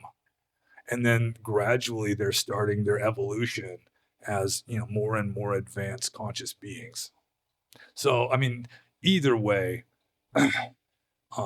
there's some beings are obviously more advanced than others. Like my father had what could be called an old soul, or at least a middle-aged one, whereas my mother was still spiritually a toddler. And there's an interesting story by J.D. Salinger called Teddy, about this little boy born in New York, I think New York City, in a completely dysfunctional family. And he's an arahant, essentially. He's just this enlightened little boy, and his family is just horrible. He's got this sister who's just a monster, and he's kind of, he's sort of like apologizing on her behalf to this guy he's talking to. He said she hasn't been a human for very many lives yet, so she really doesn't have the parami, and that's a concept I should discuss here. It's a big concept in Burma. They talk about parami all the time. Parami it's like certain virtues that you develop over time. And like, in order to become a Sambuddha, not just an arahant or ordinary enlightened being, but a Sambuddha, you have to perfect all 10 paramis. And there's a list of, dana, sila, et cetera, et cetera. There's 10 of them. And you've got to perfect, your generosity, your morality, all the way up to your equanimity. Upekkha is the 10th one. And so, I mean, when I was a monk in Burma, the Burmese villagers would always be repeating continually, just praising me for my parami. I've earned enough merit and developed enough virtues in previous lives that I could be a Buddhist monk in this life. And apparently, I mean, if you go with the whole idea of samsara being, eternal, more or less, then, it would have to be that lots and lots of beings, they get really developed in their paramis, and then let's say they wind up in some dead end heaven realm where they just exhaust their virtue, exhaust their good karma, and then go plunging back down into a lower realm again. That has just kept happening over and over and over again, pretty much forever. So let's see here. I'm gonna have to read this question again because I've forgotten what the second half of it says. What is the Theravada Buddhist take on the concept of old souls? Okay. So yeah, I've kind of discussed two possibilities: the eternal back into the past possibility that's more classical Buddhism, but also the idea that some beings are still entering samsara, like new beings are being added to samsara, in which case, they could be like Teddy's little sister. They just haven't been human very many times. They're not very good at it yet. They're not very good at being a sentient being yet. So then he says, let's see, maybe this explains the reason some people are so hypersamsaric, only chasing money, status, work, etc. Yeah, or worse. I mean, chasing money, status, work, etc. At least you're a functioning member of society when you get to that level. But I mean, there's levels of humanity below that where you're just like some sociopathic monster. So where does this fit into your concept of the block of marble? Well, everything, he says, if it even does, but everything fits into the concept of the block of marble. But I mean, trying to make sense of the block of marble too much is a challenge, because I mean, time is an illusion. So trying to work out some temporal sequence within the context of the block of marble it's a real trick. I mean, it involves willful self-delusion or something. And then he continues here, could those statues within the block have come to believe they were separate from the block at different times? You can interpret it that way. Certainly. And it does seem to make more sense to me. It's less depressing, a more Hinduistic approach where, you can start off as some very primitive life form, maybe a crystal or something. It's proto-life. It's not even really life yet. It's just sort of borderline. You kind of get your foot in the door towards some sort of reflexive self-reference or something. Maybe you might not even need reflexive self-reference, since you've got, like in the Upanishads, it talks about insects being a really primitive kind of life. And I don't think insects have reflexive self-reference. They don't have any self-identity, I'm pretty sure, any perceived self-existence. So you could start off with some kind of borderline sentience that then just continues to progress with its ups and downs, I'm sure, but still it's kind of a general progression towards greater like sophistication and subtlety in certain ways. That does make more sense to me. It's less depressing than the idea that all of us have been here forever and we're still not enlightened yet. And we've been the highest heaven realms, the lowest hells, and it's just up and down, up and down, up and down forever and ever. You make all this progress and then you lose it. And then you're back in hell again, or you're a caterpillar again. I can't just flat out say it's false,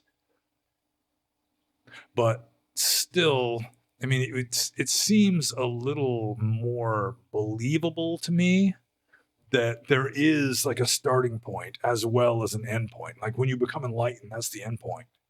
So, so there's an end point. You would think that there'd be a starting point also. Everything that has a beginning has an end. So if you twist that around, everything that has an end has a beginning, then there would have to be a beginning to our karmic stream or karmic momentum going through samsara, or seeming to go through samsara. Man, there's a real danger of just degenerating into word salad when you're trying to discuss metaphysical concepts that human languages were not designed to discuss. So I'm just going to move on to the next question, which is from GameFap. And GameFap says, my best friend will be going to Asia soon for about a month.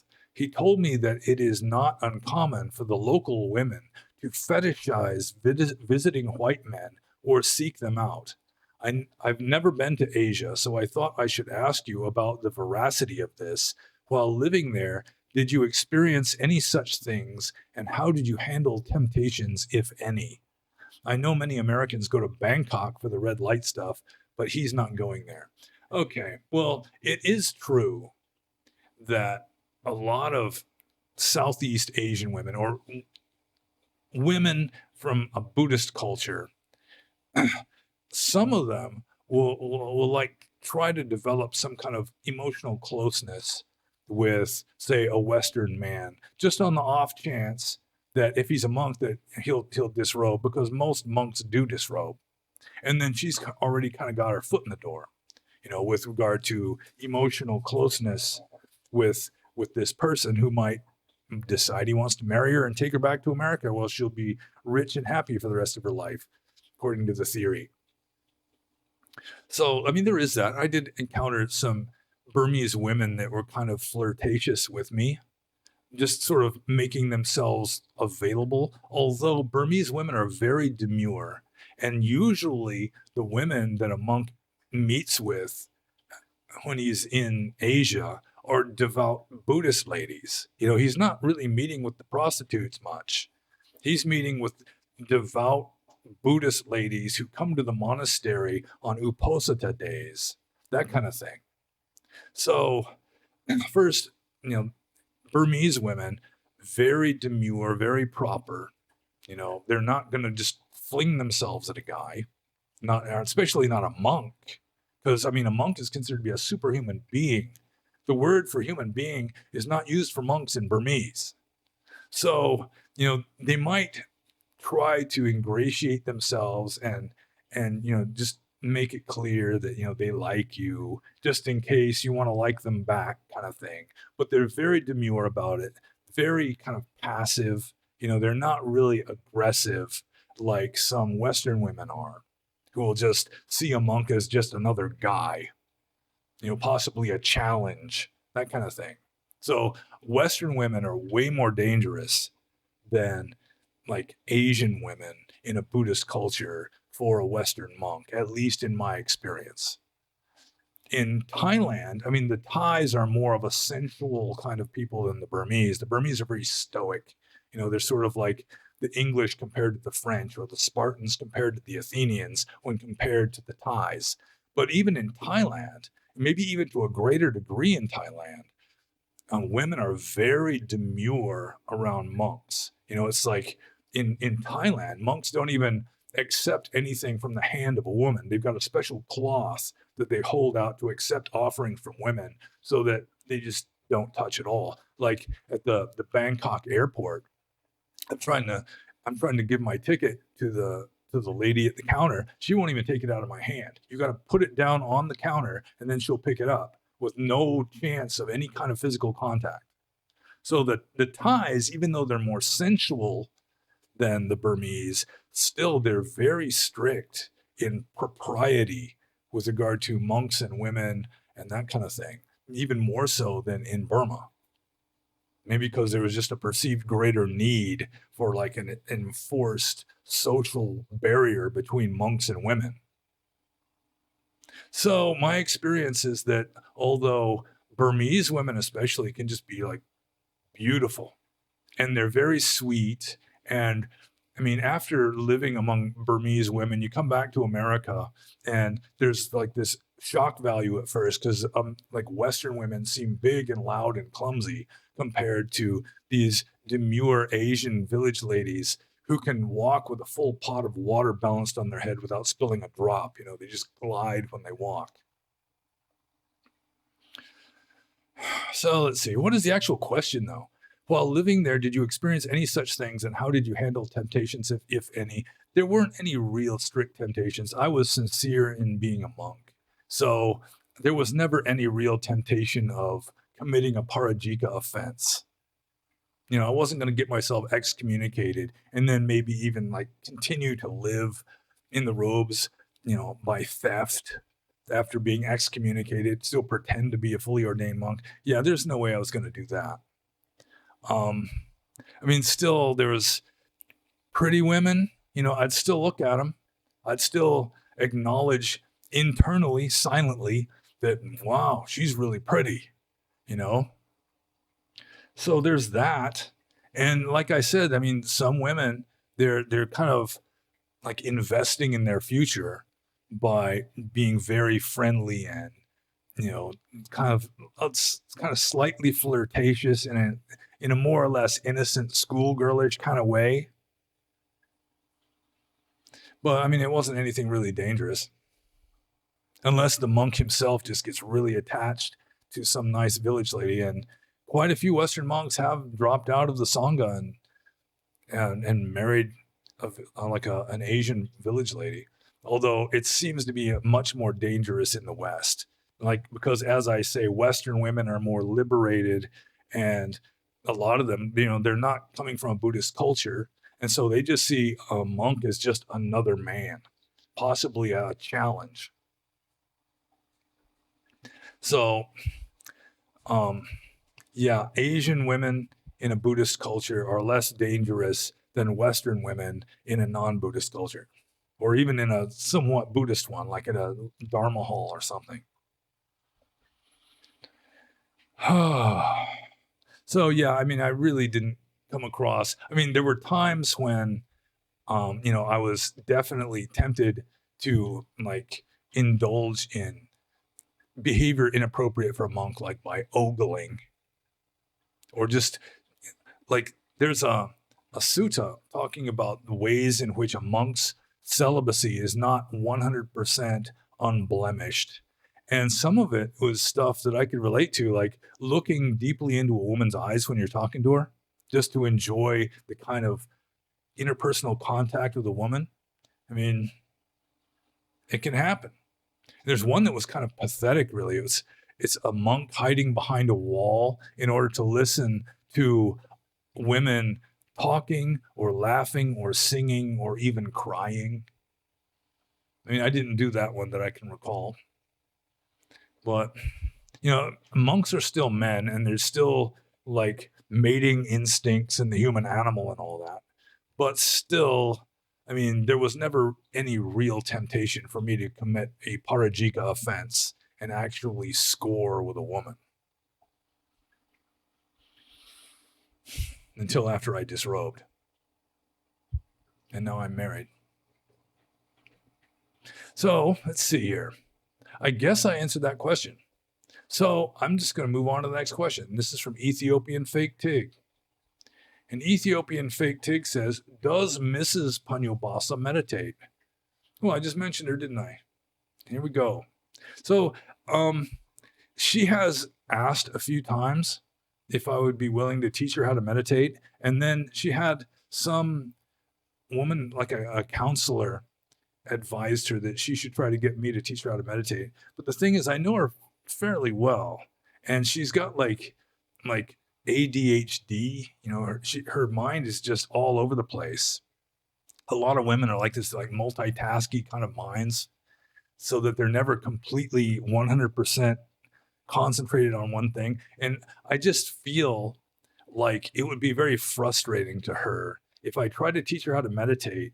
And I could be wrong, but I just don't see her really taking to it easily. I mean, my mind is pretty restless, and I struggled for years with meditation until I was finally able to get into some really deep meditative states. And that was as a monk.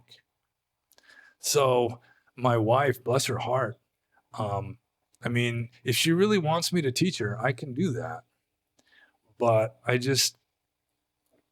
it seems to me like to start off easily. I mean, we got several fish tanks in this house. Just to sit in front of a fish tank and just silently watch the fish gliding around, preferably not a fish tank that you've been working on and you're thinking about how you're going to modify the hardscape, or what new fish should I put in there, that kind of thing. Just a situation where you can just look at the fish silently gliding around the tank without any kind of internal mental commentary going. You're just focusing on that. That might be a good way to kind of give her some elementary meditation techniques that might like work better than having her sitting there counting her breaths, which is like mental drudgery, or just trying to have her keep her mind focused on like the air going in and out of the nostrils, which, I mean, it's possible that she might just be really good at it, but um, I'm kind of apprehensive that it could just be like a cause of like frustration for her. She's the sort of person that has like born and raised in a kind of spiritual wasteland, which is America, that her approach to spirituality has been like more artistic, sort of like losing yourself in a kind of artistic duende kind of a situation. So, yeah, I mean, I just hesitate to try to teach her anapana, like mindfulness of breathing, just because it's going to be such a kind of mental drudgery for her, I think, that I don't think she's going to like it very much. But maybe so. And just starting with observing a candle flame or watching fishes gliding around in their aquarium might be a good first step in like systematic meditative practice for her and for lots of other people in this world. So I'm just going to move on to Ethiopian Fake Tig's next question, which is, can you talk about that time where you almost got attacked by ogres and that tattooed monk said they were testing you?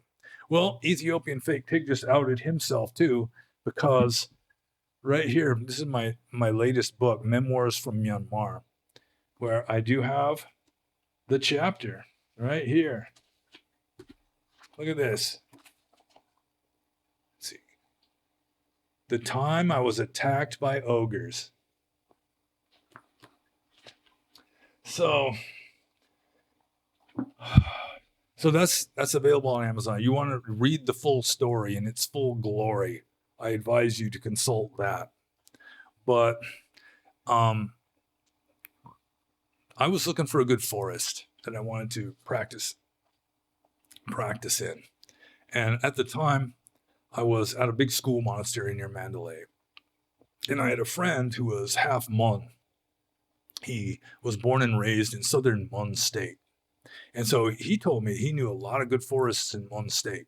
So that after I'd finished my year or so at this school monastery, and he got some time off, he was going to take me on a tour of forest areas in Mon State. And he took me to a few. There was one way down in the town of Ye in like very southern Mon State. That's about as far south as I ever went. And there was one monastery there that specialized in contemplation of death. And they had like mummified human remains just all through the monastery. I remember there was like a bookshelf in like one of the main rooms of the monastery. And there was like a mummified human foot just up on this shelf, just amongst all the other bric-a-brac and books and that kind of thing. There's just like this foot, a human foot there.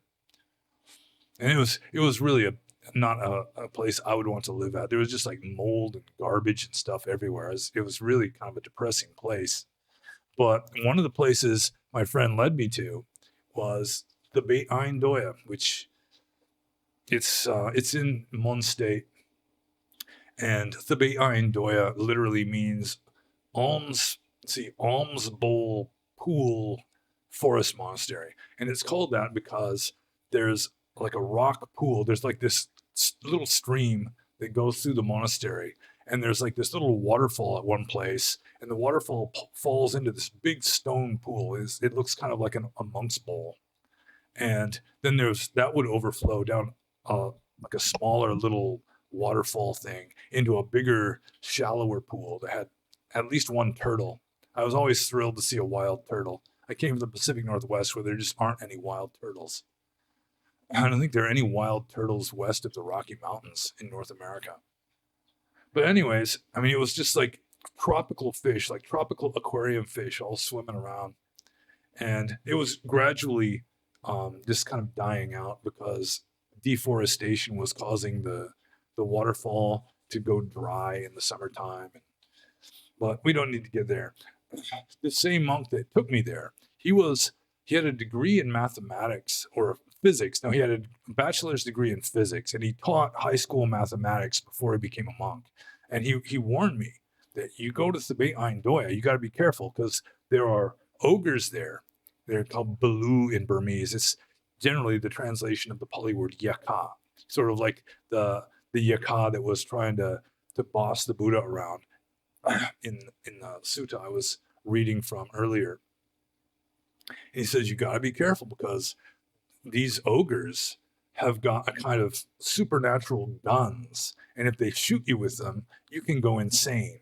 And he told me this story. It was just like this local legend of this Hindu Swami who stayed at that same area that I was going to stay at.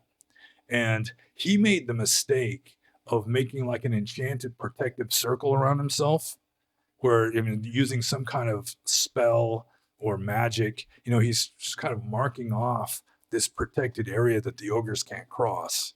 And apparently that was the exact wrong thing to do because ogres apparently are territorial, and he was like staking off some of their turf as his own. And so they definitely came at him with the magic guns, and he went into like this fugue state. He just started wandering lost through the forest until finally he just came out onto a highway, and somebody picked him up, and he eventually got nursed back to health until he kind of came to his senses again. And I guess he went back to India. But that was sort of like this story. Also, there's nagas, like dragons, that you had to be careful about on this hill in particular. You weren't supposed to spit on the ground on this hill because the dragon doesn't like it. And there are a few other beings. There's at least one Osa Sound, which is a particularly scary kind of terrestrial deity for the Burmese that you don't want to offend the Osa Sound.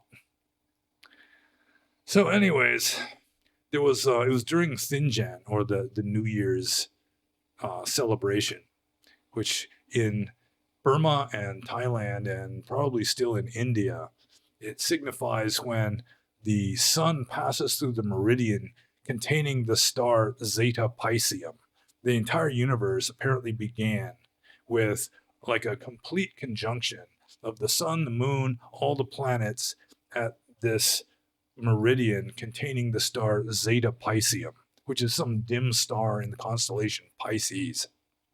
So anyways, it was Thinjan. It was the New Year's celebration, and it lasts about 5 days. And there was a meditation retreat at the main monastery, the Celibate Doya Monastery, down below. I was kind of up on the hill where the original Celibate Sayadaw lived. I was living under this big, some kind of chestnut tree, a tropical chestnut tree. I was living on a flat rock under this tree, and maybe 40 feet behind me, there was the cave that the original Celibate Doya Sayadaw lived in. I eventually moved in there once the rain started. I was sharing that cave with this big land crab for a while, which is kind of cool looking. The land crab, their eyes stick up on these little posts like this. So let's see. So anyways, the Sayadaw who was leading this retreat was a school Sayadaw. He was like a scholar Sayadaw, not really a meditation master, but a scholar monk who was instructing them in like according to a book. And because he was a scholar Sayadaw, he was talking through most of the meditation sessions over a loudspeaker. He's like giving instructions while they're meditating or trying to meditate. And I just couldn't sleep. I mean, that night he just kept going and going, this Sayadaw giving instructions during the meditation over a loudspeaker. And so I couldn't sleep. So I sit up and I meditate. And then I lie down. I couldn't really do walking meditation because it was dark and it's all up and down and there's poisonous snakes and that sort of thing. So I meditate until my legs are sore, and then kind of change my position and meditate some more until my legs are sore again. Finally, I just decide, well, I'm just going to go to sleep now, get up early, and then meditate again after the Venerable Seattle is done giving his instructions over a loudspeaker. So I woke up and meditated, and it was like the longest night. It was taking forever for dawn to come. I just keep meditating till my legs are sore and changing my position and maybe lying down a little while. And then finally, I kind of fell back asleep on the flat rock under the chestnut tree. And I decided I didn't have even a clock or a watch at the time. I just went by when it was dawn. When you start seeing the sun appear in the sky, it's time to go for alms round. That's really the only time I needed to know was the appropriate time to walk for alms. And so I propped myself up on my arm like this. I'm lying on my side, my head propped up, trying to see the horizon so that I can see if the sun is starting to shine yet. And it wasn't. But I start hearing this loud noise. It sounded like a bass guitar being strummed over a loudspeaker system way down the valley. It was like, wong, wong. And I'm thinking, wow, that's weird. And then I start hearing voices. Like, it reminded me of, there's a few Pink Floyd songs, like Money starts off this way with people talking. And I think it's Welcome to the Machine on their album, Wish You Were Here. Towards the end, there's like this crowd of people all talking. And I started hearing something like that inside my head. And I knew that it was inside my head. I knew that that wasn't coming from down the valley or anything. And then I realized that I was paralyzed. I could not move. I was stuck lying on my side with my head up like this, like scanning the horizon to see if there's any signs of dawn yet. And then I realized I could not move. And I knew that all these voices talking were just kind of in my head. And so I'm thinking, should I be scared? But immediately it occurred to me, being scared isn't going to help anything. I can't get up and run. It's just all up and down. It's very steep territory, banded crates aplenty in that area. So I just thought, well, if this is like the ogres that I've been warned about, maybe they're religious. So I just started reciting in my head, Namo Tassa Bhagavato Arahato Sama Sambuddhassa. And within a few seconds, it was like the sound of voices stopped and I could move again. So then it's like, okay, I guess I'll meditate some more now. And I just kept meditating and the dawn would not happen. It just stayed dark. So finally I thought, well, the hell with this. I'm just going to go by starlight, just carefully go down the hill to the lower monastery and just wait there because it's just not happening here. It's just me being here is keeping dawn from happening or something. So I'm slowly working my way down the hill, down this trail, almost stepped on a banded crate. Very poisonous snake. But fortunately, banded crates are related to like coral snakes in America where they're not aggressive. They're not mean like vipers. They'll avoid biting you if they can. And so what it does, this banded crate, it just started flopping wildly all over the ground in front of me. It's like a warning display, sort of like a rattlesnake shaking its tail. It just started flopping all over the ground wildly, just fuck off, essentially. Leave me alone. So I avoided the banded crate, finally got down to the lower monastery, and it was almost dawn. So I finally went for alms round. And when I came back, I told there was this monk. He was like the senior monk at the Beit Ayin Doya at the time. He had a college degree in English, so he could speak English well enough. And he had protection tattoos all over him, like tic-tac-toe signs. It's called an inn in Burmese. It has little symbols in certain of the squares that have like protection value against witchcraft and snake bite and all this. And he had this really gnarly scar on the side of his head, which I'm not exactly sure. I hope he got that before he got the protection tattoos, because if it was the other way around, the protection tattoos didn't help him very much. But he was very superstitious, and I may have made the mistake of telling him about what happened to me the night before. And he, of course, was a firm believer in the ogres with the magic guns. So, his eyes just got really big. And he just says, "Don't worry, they're only testing you." And I guess they were, because they didn't bother me after that. Personally, I think it was like a waking dream, that like the weird effects, the sound effects and the paralysis, it could just be like sleep paralysis. Like when you dream, It's just like an automatic built-in mechanism that you are paralyzed while you're dreaming. Otherwise, you'll be acting out your dreams in your sleep. So I think I was like half awake, half asleep. My eyes were open, but still wasn't completely awake yet, so that I was still able to experience dream phenomena and the dream paralysis.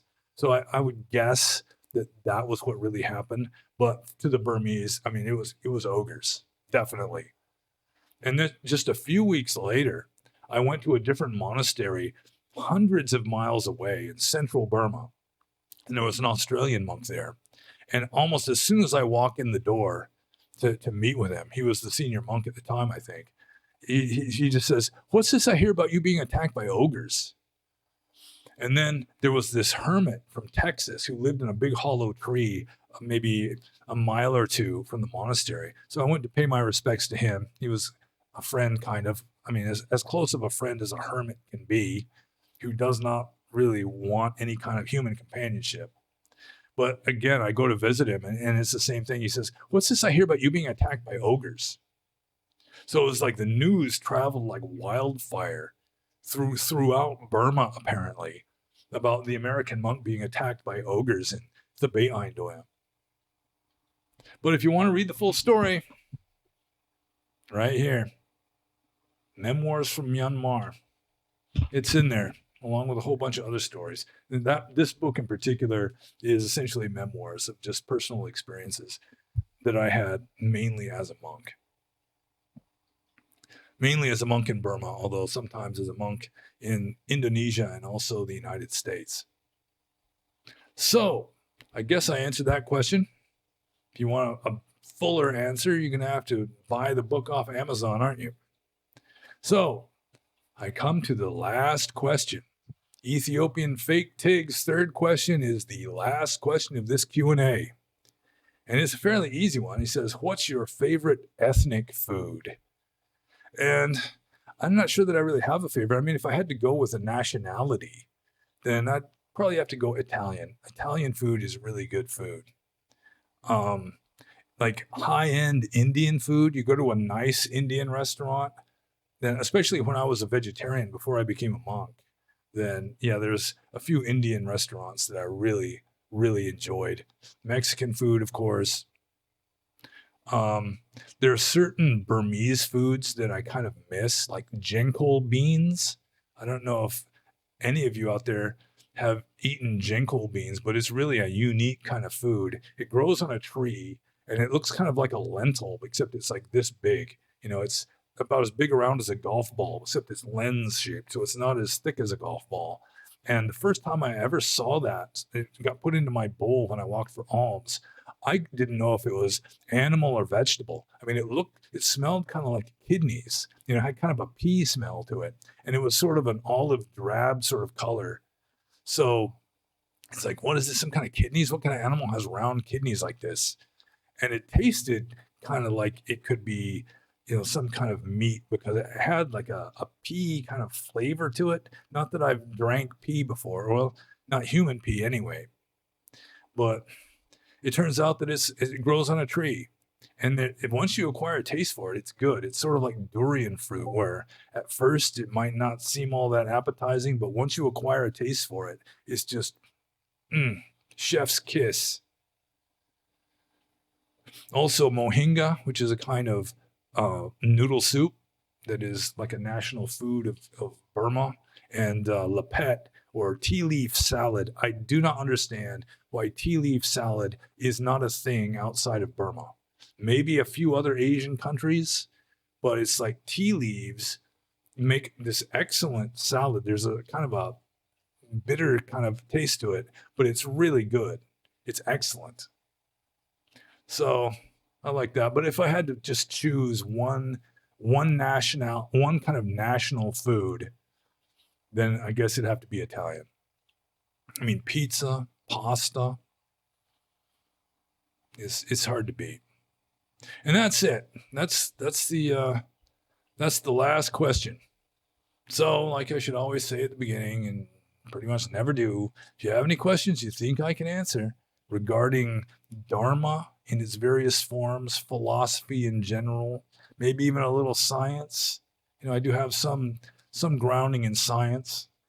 My personal life, of course, is generally pretty easy. So any questions you think I can answer and you interested to know the answer, then feel free to ask. No more than 3 questions per person per episode, please. And like and subscribe if you've not done so already. Check out the URL links, which includes the books that I have for sale on Amazon. And be happy. And now, less than 3 hours into this, we're already done.